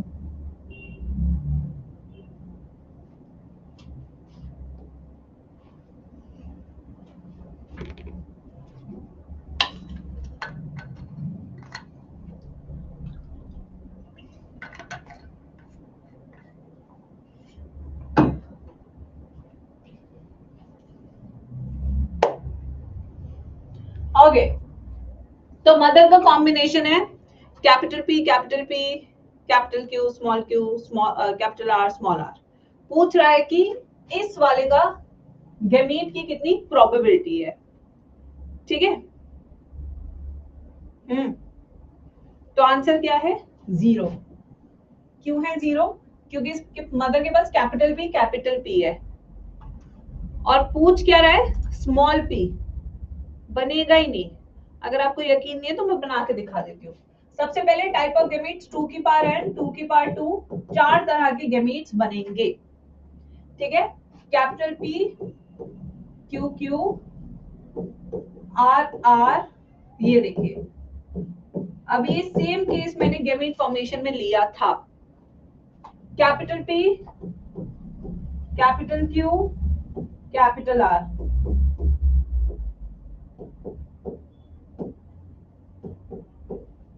ये देखिए, एक भी गैमीट नहीं है जो क्वेश्चन में पूछा वाला टाइप है। ये देखिए, एक भी गैमीट नहीं है जो क्वेश्चन वाले से मैच कर जाए, तो इसलिए आंसर क्या हो गया? 0। ठीक है, आया समझ में? मैं आपका पीपी सेम दिखता है। अच्छा, ये और ये इन्हें सेम दिखता है। पहले तो तुम जाके ना ABCD सीखो, तुम जाओ पहले ABCD सीखो। तुम्हें कैपिटल P और स्मॉल p तुम सीखे नहीं हो बेटा बचपन में। देखा, इसमें भी गलती मेरी है, इसमें भी गलती मेरी है। जीऊं तो जीऊं कैसे मैं, ये बता दो तुम।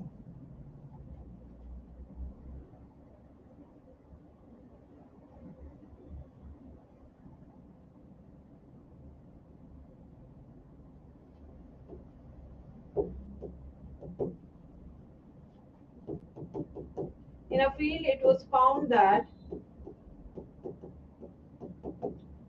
250 flowers had yellow pod color, while 810 had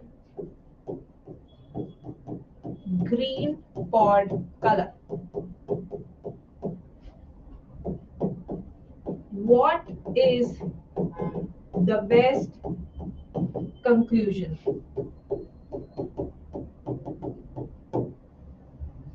First, it is a typical example of test cross. It represents genotypic ratio of F2 generation, phenotypic ratio of F2 generation of monohybrid cross. Yeah.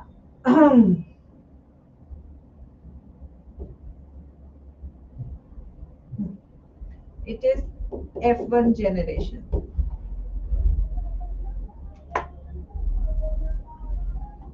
ऐसे theoretical questions भी आ जाते हैं कई बार। चलो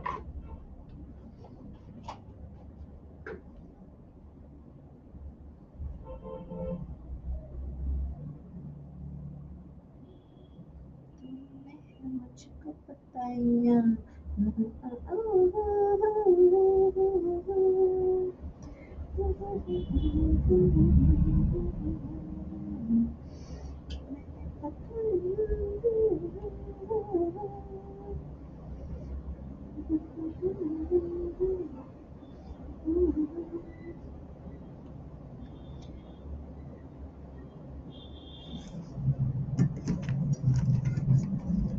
yes, क्या छुप गया? दिख नहीं रहा मैम। मैम ऑप्शन दिखना बंद हो गए मैम। अच्छा मैं खड़ी हो गई थी क्या आगे? पहले नहीं बता सकते थे ये सब चीजें? यस चलो भाई, इतना सिंपल था, फिर भी गधो देख लो गधे कितने क्लास में। ओवर कॉन्फिडेंस की दुकान ने है सब। ये देखिए, तो ये 250 is to 810, this would come around 3:1 ratio ऐसे। और 3:1 phenotypic ratio किस में आता है भाई? phenotypic ratio of F2 generation. This would be your answer.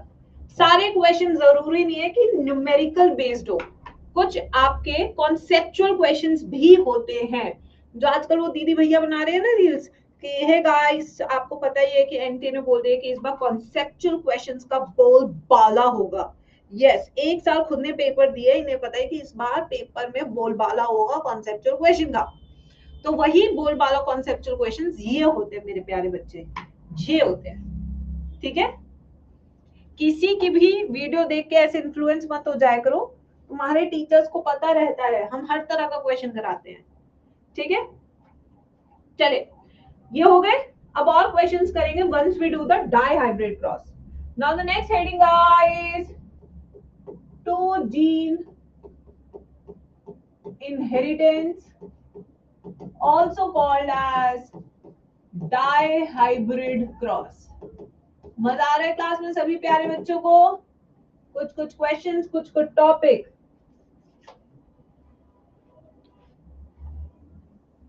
Yes,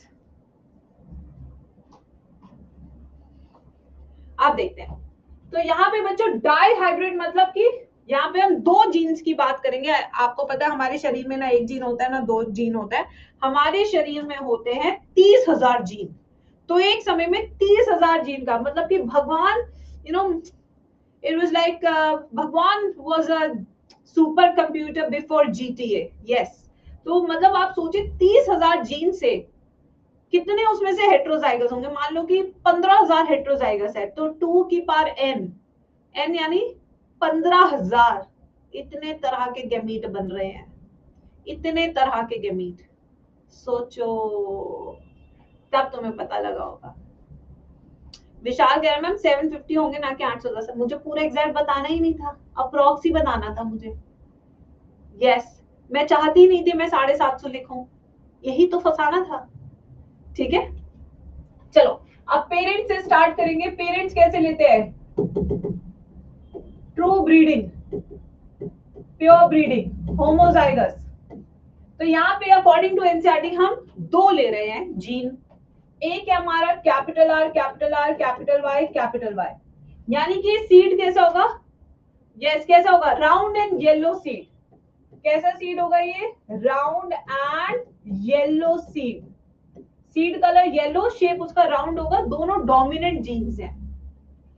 और इसको हम क्रॉस कराने वाले स्मॉल आर स्मॉल वाई से, यानी कि सीड कैसा होगा? Wrinkled and green. ये कैसा होगा? रिंकल्ड एंड ग्रीन सीड अब हम लेंगे मेरे प्यारे बच्चों। गैमीट बनाएंगे सभी मेरे प्यारे बच्चे। गैमीट एक ही तरह का गैमीट बनेगा, इससे कैपिटल आर कैपिटल वाई, यहां से बनेगा small R small Y gamete. यही बनेंगे ना गैमीट, एक ही तरह का तो बनेगा, होमोजाइगस है ना। अब F1 जनरेशन पे चलते हैं। फीलियल 1, F1 जनरेशन, क्या लगता है guys? R Y small R small Y small R small Y, ये हो गए गैमीट्स।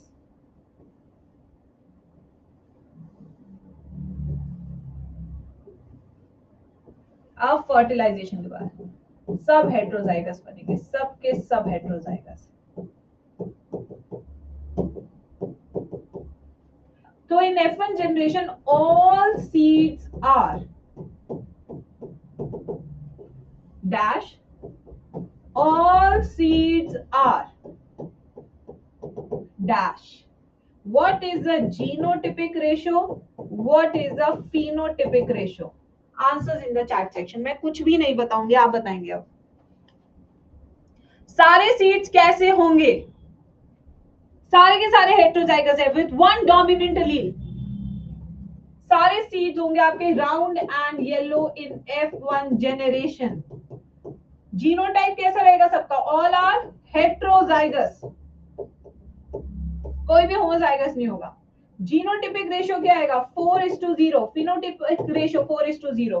तो क्या मैं कह सकती हूँ F1 generation of monohybrid cross and dihybrid cross gives me same result?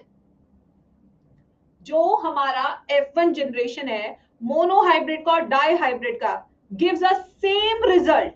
Yes, 4:0 4:0, all are heterozygous, all are dominant in phenotype. ठीक है, अब आते हैं F2 जनरेशन। लिख लो इसको। लिख लिया सबने? जब लिख लो तो बता देना।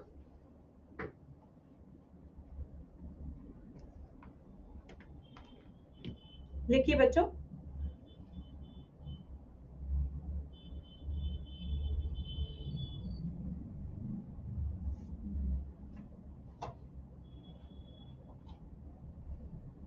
अच्छे अच्छे से लिखो।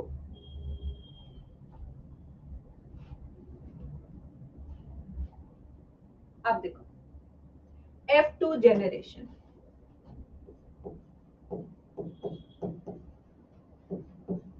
सेल्फिंग, ऊपर से 2 बच्चे उठा लिए सेल्फिंग के लिए। Please tell me the type of gametes. कितने तरह के गैमीट्स बनेंगे इस कॉम्बिनेशन के? अब मैंने गैमीट बनाना सिखा दिया है, तो मैं तो अब हेल्प नहीं करूंगी।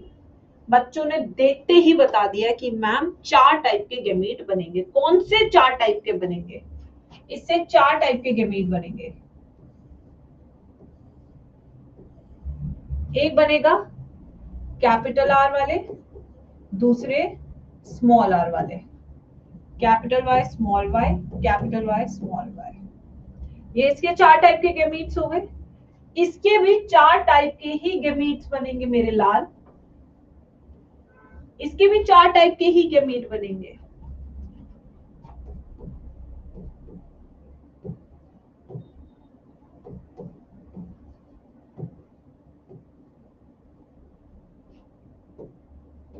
ये लो, बन गए। आप पुनेट स्क्वायर बनाए बड़ा वाला, दोनों साइड लिखो। Ma'am same would only in pure line ना, यस। अब बनाएंगे पुनेट स्क्वायर। इसमें थोड़ा बड़े साइज का बनेगा क्योंकि दोनों साइड हमें 4-4 गैमीट्स लिखने हैं बच्चों, 4-4 गैमीट्स।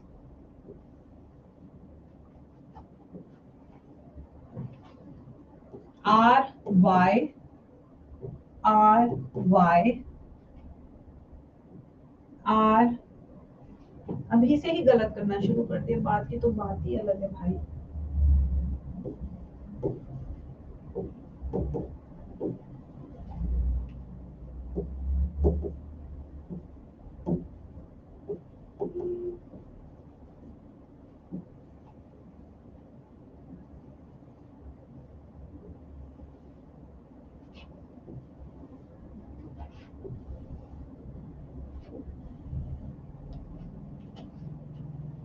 बनाइए, सब बनाएंगे, कुछ ज्यादा एक्स्ट्रा स्मार्ट बनते हुए। बना लिया मैम, मैंने तो बना लिया मैम, मैं फर्स्ट आ रही क्लास में, अभी क्वेश्चंस करने में फर्स्ट आ रहा था। बनाइए सब।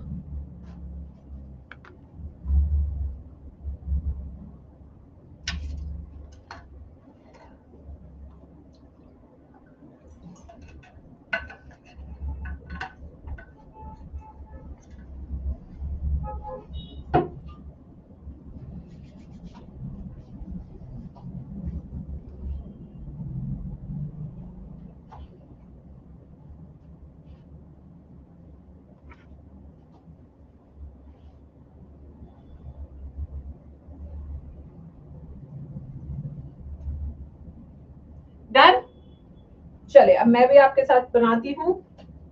Capital R capital R capital Y capital Y, okay okay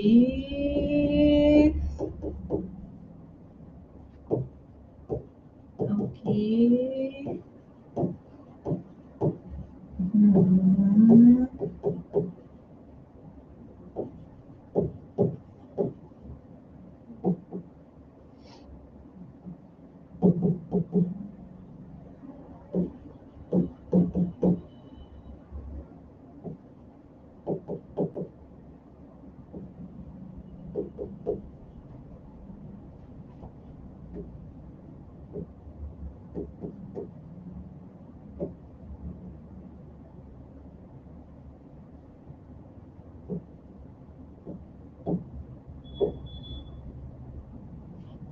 ये लीजिए। अब आइए फिनोटाइप के बेसिस पे अलग करते हैं इनको। सबसे पहले राउंड एंड येलो से स्टार्ट करते हैं। Round and yellow, round and yellow, ये होंगे राउंड एंड येलो, ये भी होंगे राउंड एंड येलो दिखने में सीड्स, क्योंकि डोमिनेंट एलील्स है ना। ये भी होगा राउंड प्लस येलो, ये भी होगा राउंड प्लस येलो, ये भी होगा round plus yellow, round plus yellow. इन दोनों के पास येलो नहीं ग्रीन होगा।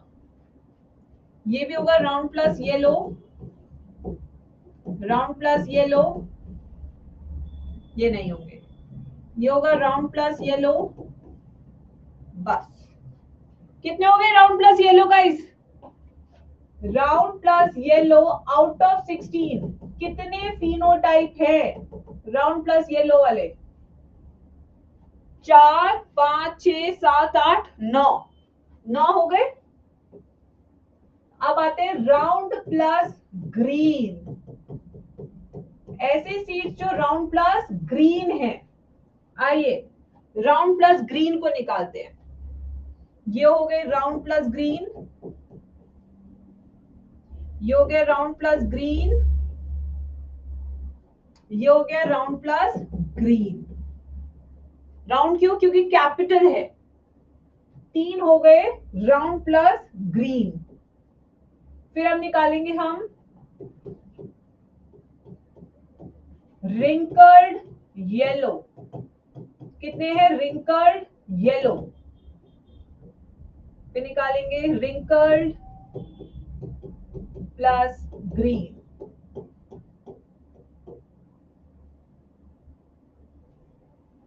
हाँ भाई, अब आते हैं नेक्स्ट कॉम्बिनेशन है wrinkled yellow.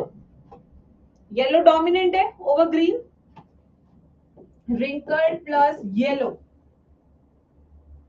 wrinkled plus yellow, wrinkled plus yellow। ये भी हो गए कितने? 3, और ये हो गया 1।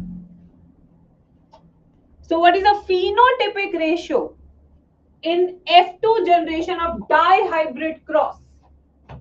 Yes, phenotypic ratio in F2 generation क्या हो गया बच्चों? 9:3:3:1। अब आते हैं जीनोटिपिक रेशियो। टोटल 16 बनाने हैं। क्या रहेगा जीनोटिपिक रेशियो गाइस? 1:2:1:2:4, 1:2:1:2:4:1:2:1:2। कुछ ऐसे रहेगा। काउंट कर लेती हूँ। ये हो गए 2 4 6 10, 10 11 12 13 14 15 16।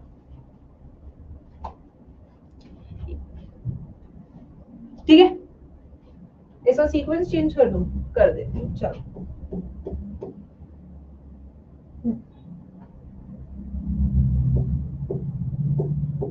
ये ठीक है, कर दिया। ये हो गया आपका डाई हाइब्रिड क्रॉस भी डन। अरे लिख लो यार, 16 आने चाहिए बस, और कोनो टेंशन नहीं है।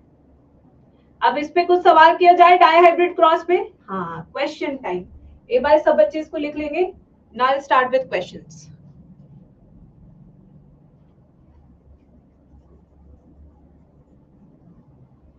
ये एक मैंने कराया, एक मैं होमवर्क दूंगी इसका डिफरेंट कॉम्बिनेशन के साथ। मैम इसमें फोक लाइन मेथड कैसे लगेगा? ये था, अगर मान लो गेमीट्स बनाने हैं, हेटेरोजाइगस से शुरू करो। ये आ गया आपका फोक लाइन मेथड से टाइप ऑफ गेमीट्स। ये लो, ठीक है बेटा, ऐसे लगेगा फोक लाइन मेथड। ठीक, आ जाओ क्वेश्चन।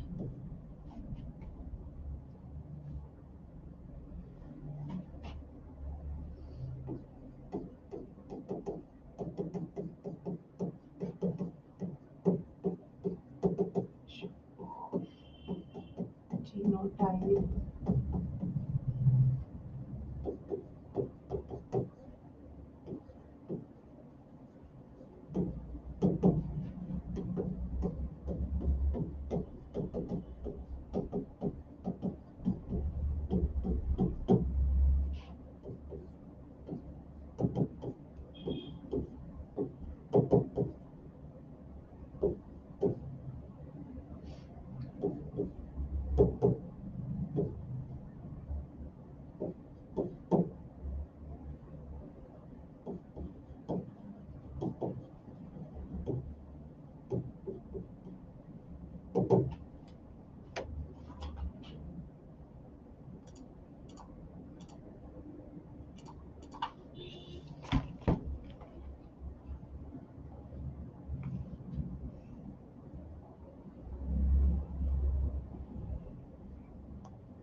हाँ बोलो।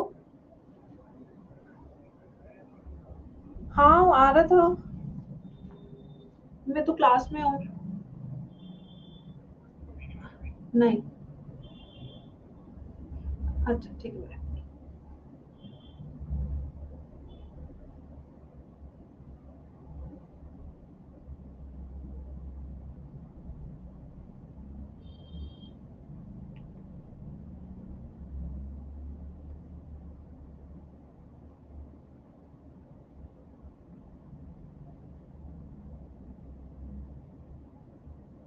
Okay, so as I can see, class gadhas are not taking relax.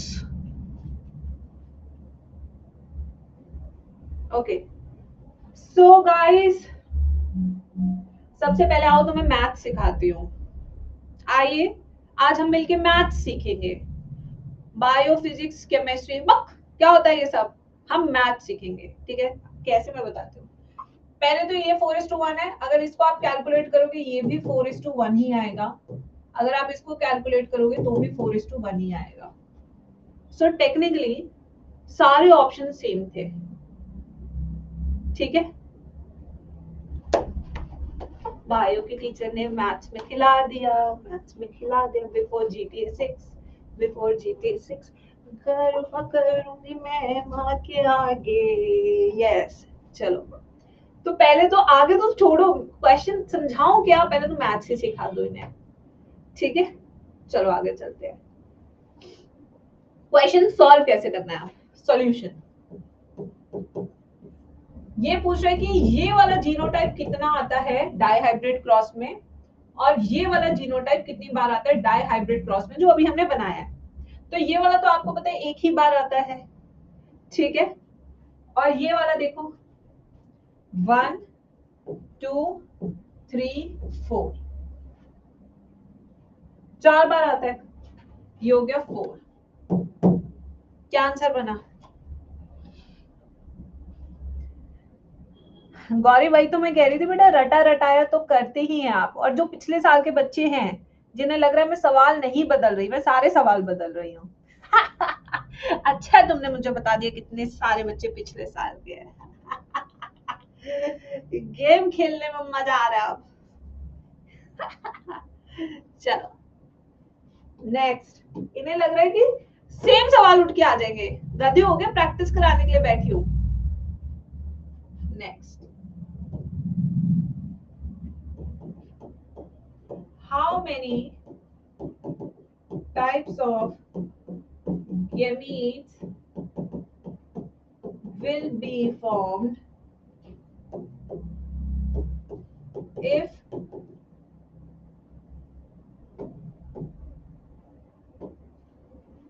it is heterozygous on 4 loci.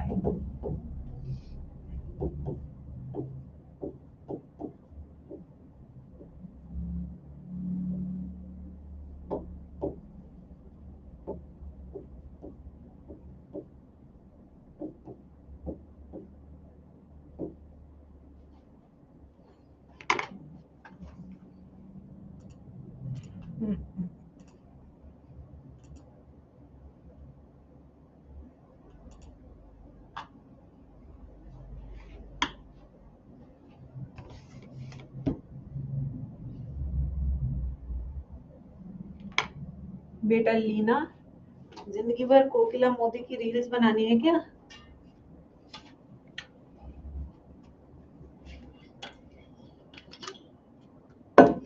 Maths पे प्रॉब्लम है, हम में नहीं।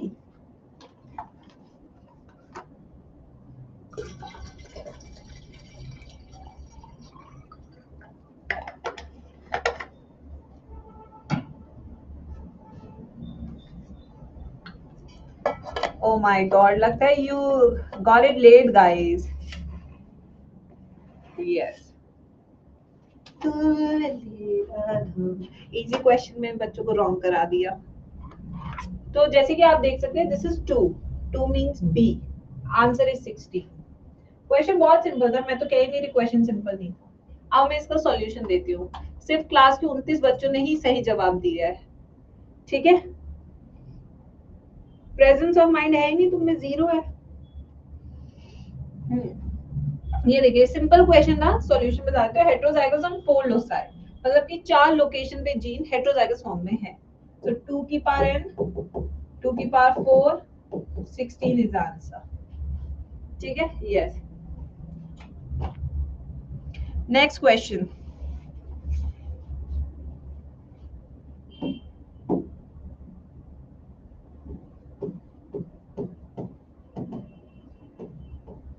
ना डाई हाइब्रिड क्रॉस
तो मुझे भी सॉल्व करना पड़ेगा पहले।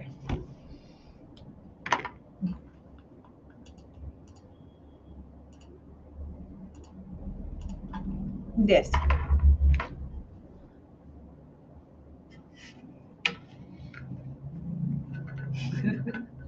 Thanks Arya.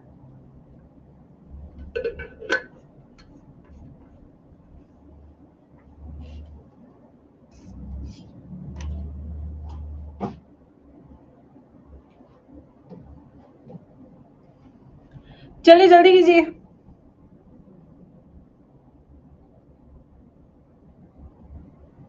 Law of independent assortment भी कराना है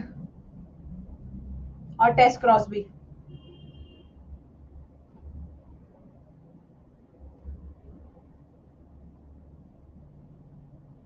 तो क्वेश्चन पूछ रहे सबसे पहले डाई हाइब्रिड क्रॉस बनाया है, पहला वाला F1 जनरेशन ही है गधो।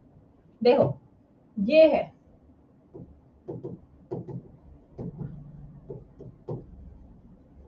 ये कॉम्बिनेशन है F1 जनरेशन वाला। थैंक्स बच्चों, इतने सुंदर आंसर आ रहे हैं ना, ऐसे लग रहा है बिल्डिंग खड़ी हो रही है मेरे बच्चों के नाम की। बिल्डिंग जैसे कोटा में बिल्डिंग है ना इंस्टीट्यूट की, ऐसे ही मेरे बच्चे भी हैं, बिल्डिंग बना रहे हैं कि भाई देख मैं ज्यादा गलत ना हो इसलिए तू बी वाला दे दे, तू ज्यादा गलत ना हो तू सी दे दे। ठीक है, तो ये सबसे पहले गैमीट बनाएंगे। इसका गैमीट एक ही बनेगा ए बी, इसका गैमीट बनेगा स्मॉल ए स्मॉल बी। पहले तो ये समझो, ठीक है। तो यानी कि इसका F1 जनरेशन क्या होगा, कुछ इस तरीके से होगा इसका F1 जनरेशन। ठीक है, जरूरी नहीं है इसका आंसर मैंने बहुत जल्दबाजी में टिक किया था, अभी मैं भी पूरा सॉल्व करूंगी because this will take time. ये पूरा डाई हाइब्रिड क्रॉस बनाना था गधो आपको। ये पेरेंट्स है और ये गैमीट है। अब इसकी सेल्फिंग करनी है, सेल्फिंग, इसकी सेल्फिंग करनी है। तो यानी कि F2 जनरेशन के लिए इसके गैमीट्स, 4 तरह के इसके गैमीट्स बनेंगे ये वाले। अब इसका डब्बा बनाइए सब बच्चे, पूरा पूरा डब्बा बनाइए। ये लीजिए पूरा डब्बा बनाइए, ठीक है। और इसका एक और तरीका मैं आपको बताती हूँ सॉल्व करने का, जो कि बड़ा क्विक मेथड है। Quick method. अब आप कहेंगे मैम इसमें तो मेरा इतना टाइम लग जाएगा कि मैं एग्जाम में कैसे कर पाऊंगा। ठीक है, तो देखिए बच्चों यहाँ पे इसने एक ये कॉम्बिनेशन दिया और एक ये कॉम्बिनेशन दिया है। ठीक है, ये वाला कॉम्बिनेशन डाई हाइब्रिड क्रॉस में सिर्फ एक ही बार प्रेजेंट होता है, याद रखना। और ये वाला कॉम्बिनेशन इससे मैच कर रहा है ये वाले से, यानी कि ये कॉम्बिनेशन कितनी बार प्रेजेंट होते हैं, 4 बार। कितना, 4 बार। तो यानी कि अगर मैं आंसर निकालूंगी तो ये वाला ऑप्शन मेरा नहीं होगा क्योंकि 4 मुझे चाहिए, इसमें 4 है नहीं, इसमें भी 4 नहीं है। तो यानी मेरा आंसर बनेगा option number D. This is my correct answer. ये एक शॉर्ट मेथड है, या तो आप पूरा सॉल्व करके मैच करके अपना रेशियो निकालिए, या अगर आपके पास इतना टाइम नहीं है और आप चाहते हैं कि मेरे को फटाफट करना है, तो आपको पता है कि कुछ कॉम्बिनेशन ऐसे जो हमेशा एक होते हैं, जैसे ये वाला कॉम्बिनेशन डाई हाइब्रिड में एक होता है, ये वाला कॉम्बिनेशन भी डाई हाइब्रिड में एक होता है, और ये वाला कॉम्बिनेशन डाई हाइब्रिड में 4 बार होता है। तो अगर आपको ये 3 चीजें भी याद है तो आप अपना रेशियो निकाल सकते हैं, आप निकाल सकते हैं। आपको इतना सॉल्व करने की जरूरत नहीं है फिर क्वेश्चन में। हाँ, ऑप्शन में इसलिए गलत है क्योंकि मुझे भी सॉल्व करना था आपके साथ। ठीक है बच्चों, बस इस चक्कर में। ठीक है, तो या तो आप ये ट्रिक यूज कर सकते हैं, दिस इज अ ट्रिक कि आप इसको याद कर ले और विद इन 1 सेकेंड आप अपना आंसर निकाल सकते हैं, या फिर आप लॉन्ग मेथड यूज करें और मैं 3 से 4 मिनट बर्बाद कर दे पेपर के। मैंने दोनों तरीके समझा दिए, अब आपकी चॉइस, आपको जो करना है। ठीक है, अब आते हैं next, third law of Mendel, law of, इसको क्या हो गया, ये भी हिलोरे ले रहा है, law of independent assortment.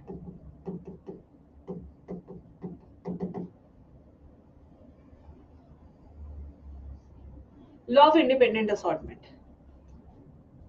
Ma'am brain work करना बंद हो गया, हो जाए बंद, तुम्हारा तो डेली बंद रहता है, चलता कब है, कितनी छुट्टी दे दो, कितना ही कुछ भी कर लो, तुम्हारा बंद का बंद ही है दिमाग। और आज तुम्हारी केमिस्ट्री की क्लास हुई थी, या ये पुराना मैसेज आया मेरे उस पे, हुई थी, फिर ठीक है। 2 बजे है क्लास, तो तुम इतना रोते कैसे, इतना टैलेंट कहां से आता तुम्हें रोने का है? मैंने कहा है ना मेरी क्लासेस हैं 2.5 घंटे की रखवाई है, हर वक्त रोते रहते पक। On the basis of dihybrid cross, तो ये वाला लॉ जो मेंडल ने दिया था वो डाई हाइब्रिड क्रॉस के बेसिस पे दिया था बच्चों, डाई हाइब्रिड क्रॉस के बेसिस पे।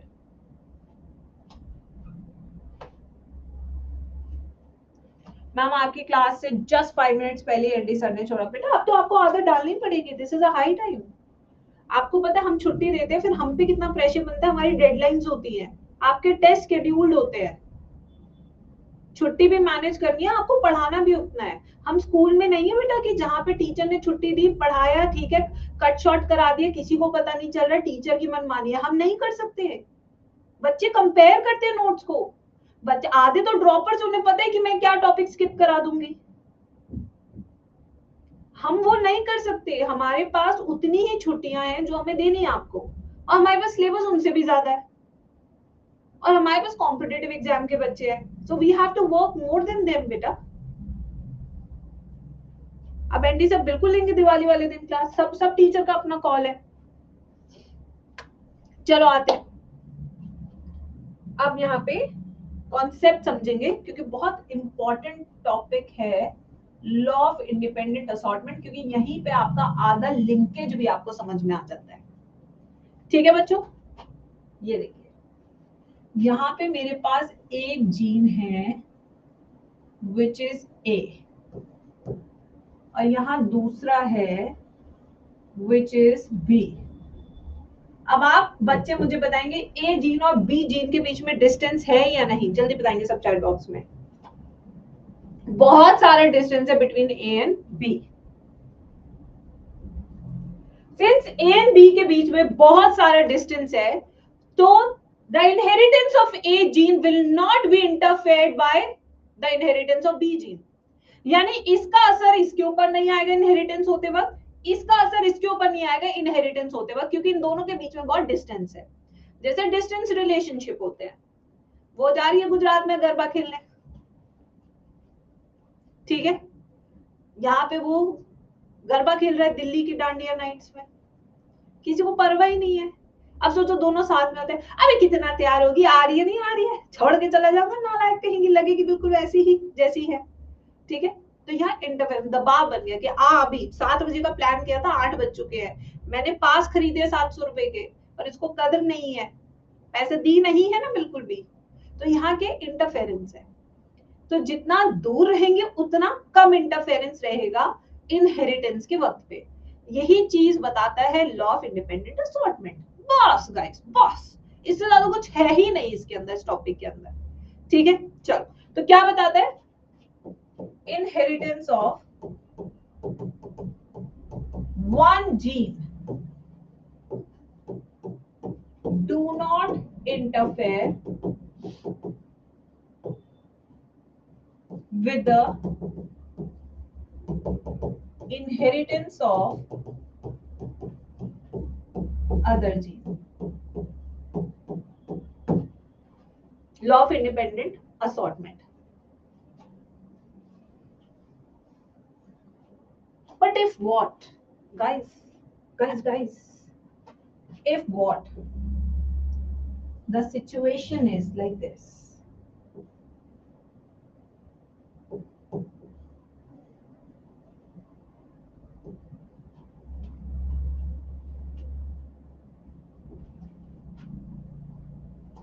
these two genes are together, huggo together, learning together, padhai together, earning together, always together.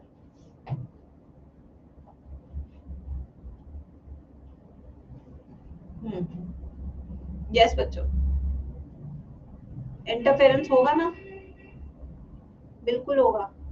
ये दोनों जीन्स जो आपस में साथ में हैं, इन्हें बोलते हैं लिंक्ड जीन्स। क्या बोलते हैं? Linked genes.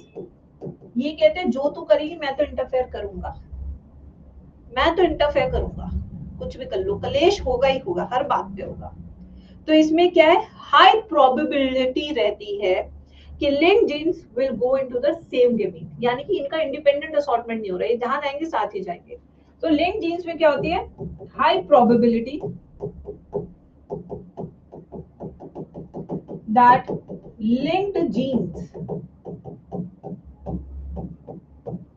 will go together into same gamete, और इस फिनोमिना को हम क्या कहते हैं, लिंकेज।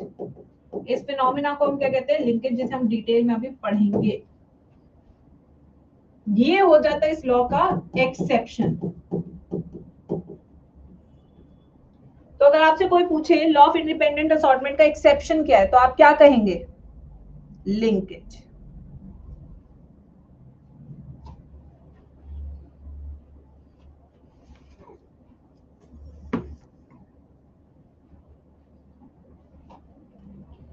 नेक्स्ट है हमारा back cross. Next third topic, back cross.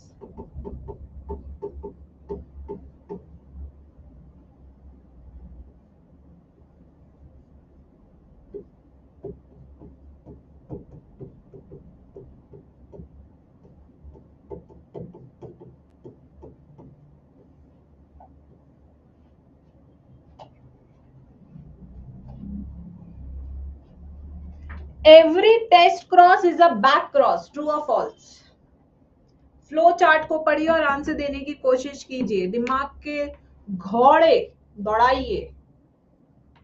False. अब एक गधो, every test cross is a back cross, सही तो है। Every back cross is not a test cross ना, क्योंकि वो तो आउट क्रॉस भी हो सकता है। भाई इनके दिमाग तो बिल्कुल ही नहीं चल रहे हैं, मम्मी से बोलो बादाम खिलाएं। टेस्ट क्रॉस, आउट क्रॉस क्या होता है, सबसे पहले ये समझो। आउट क्रॉस कराया जाता है to overcome inbreeding depression, ठीक है, टू ओवरकम इन ब्रीडिंग, समझा चुकी हूँ ये मैं, inbreeding depression due to homozygosity of genes. तो होमोजाइगोसिटी को कम करना है, हेट्रोजाइगोसिटी को बढ़ाना है, इसलिए आउट क्रॉस करते हैं। बहुत तेज आंसर चेंज हो गया, yes I know. Out cross, to know the genotype of parent by crossing with homozygous recessive genotype.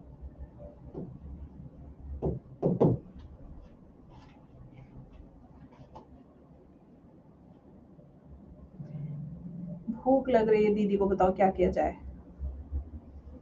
तुम्हें क्या लगता है बेटा, मुझे भूख नहीं लगती? 9 बजे का खाना खा रखा मैंने, बट मेरे पास डेडिकेशन है ना।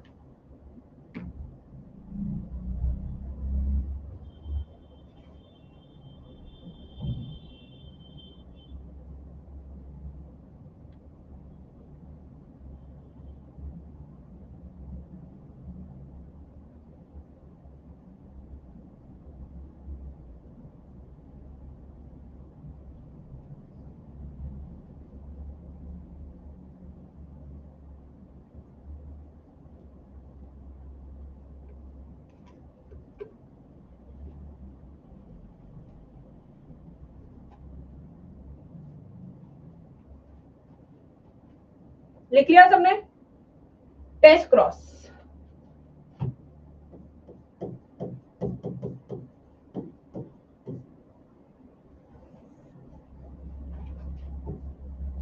Case 1, case 2। ओके, एनसीईआरटी वाला ही ले लेते हैं।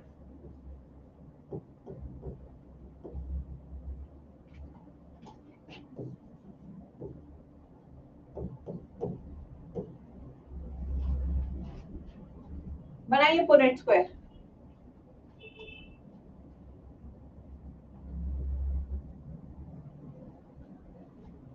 नहीं हम लंच, अरे ब्रेकफास्ट यार।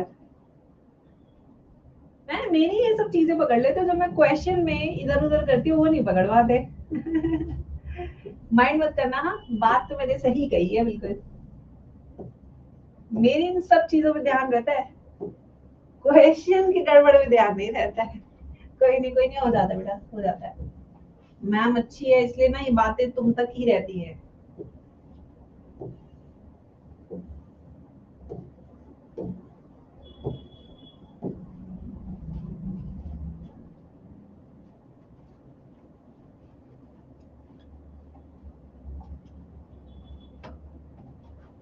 तो ये वाला फ्लावर दिखने में कैसा है? अच्छा, डब्ल्यू क्या ले हम? डब्ल्यू से कुछ था क्या इसमें? कुछ भी नहीं था क्या? डब्ल्यू ले लिया, डब्ल्यू से क्या ले? फ्लावर कलर वाइट तो रिसेसिव होता ना। ओके, रेड ले लेते हैं, रेड कलर। ये भी रेड कलर फ्लावर है, रेड। और ये वाला ले लेते हैं व्हाइट। ठीक है, रेड एंड व्हाइट।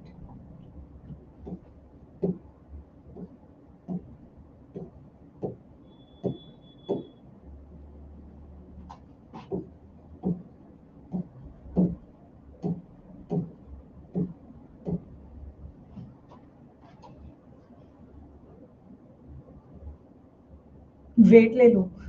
हाँ हो सकता था। वायलेट के लिए बी लेते फिर।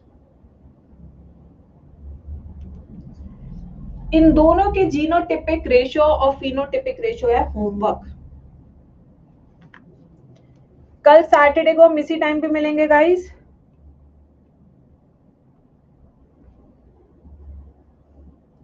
और कल हम क्या करेंगे ये भी मैं बताऊंगी। कल हम एक्सेप्शन ऑफ मेंडलिज्म पूरा कंप्लीट कर देंगे। Incomplete dominance, codominance, multiple allelism, इनके questions, polygenic inheritance, pleiotropism, sickle cell anaemia, phenylketonuria, starch synthesis in pea plant, chromosomal theory of inheritance। ये हमारा टारगेट होगा कल का। कर सकते हैं हम क्वेश्चंस के साथ, कोई बड़ी चीज नहीं है। ठीक है, चलो होमवर्क दे दिया, कल करके आना क्लास में। Bye bye, take care.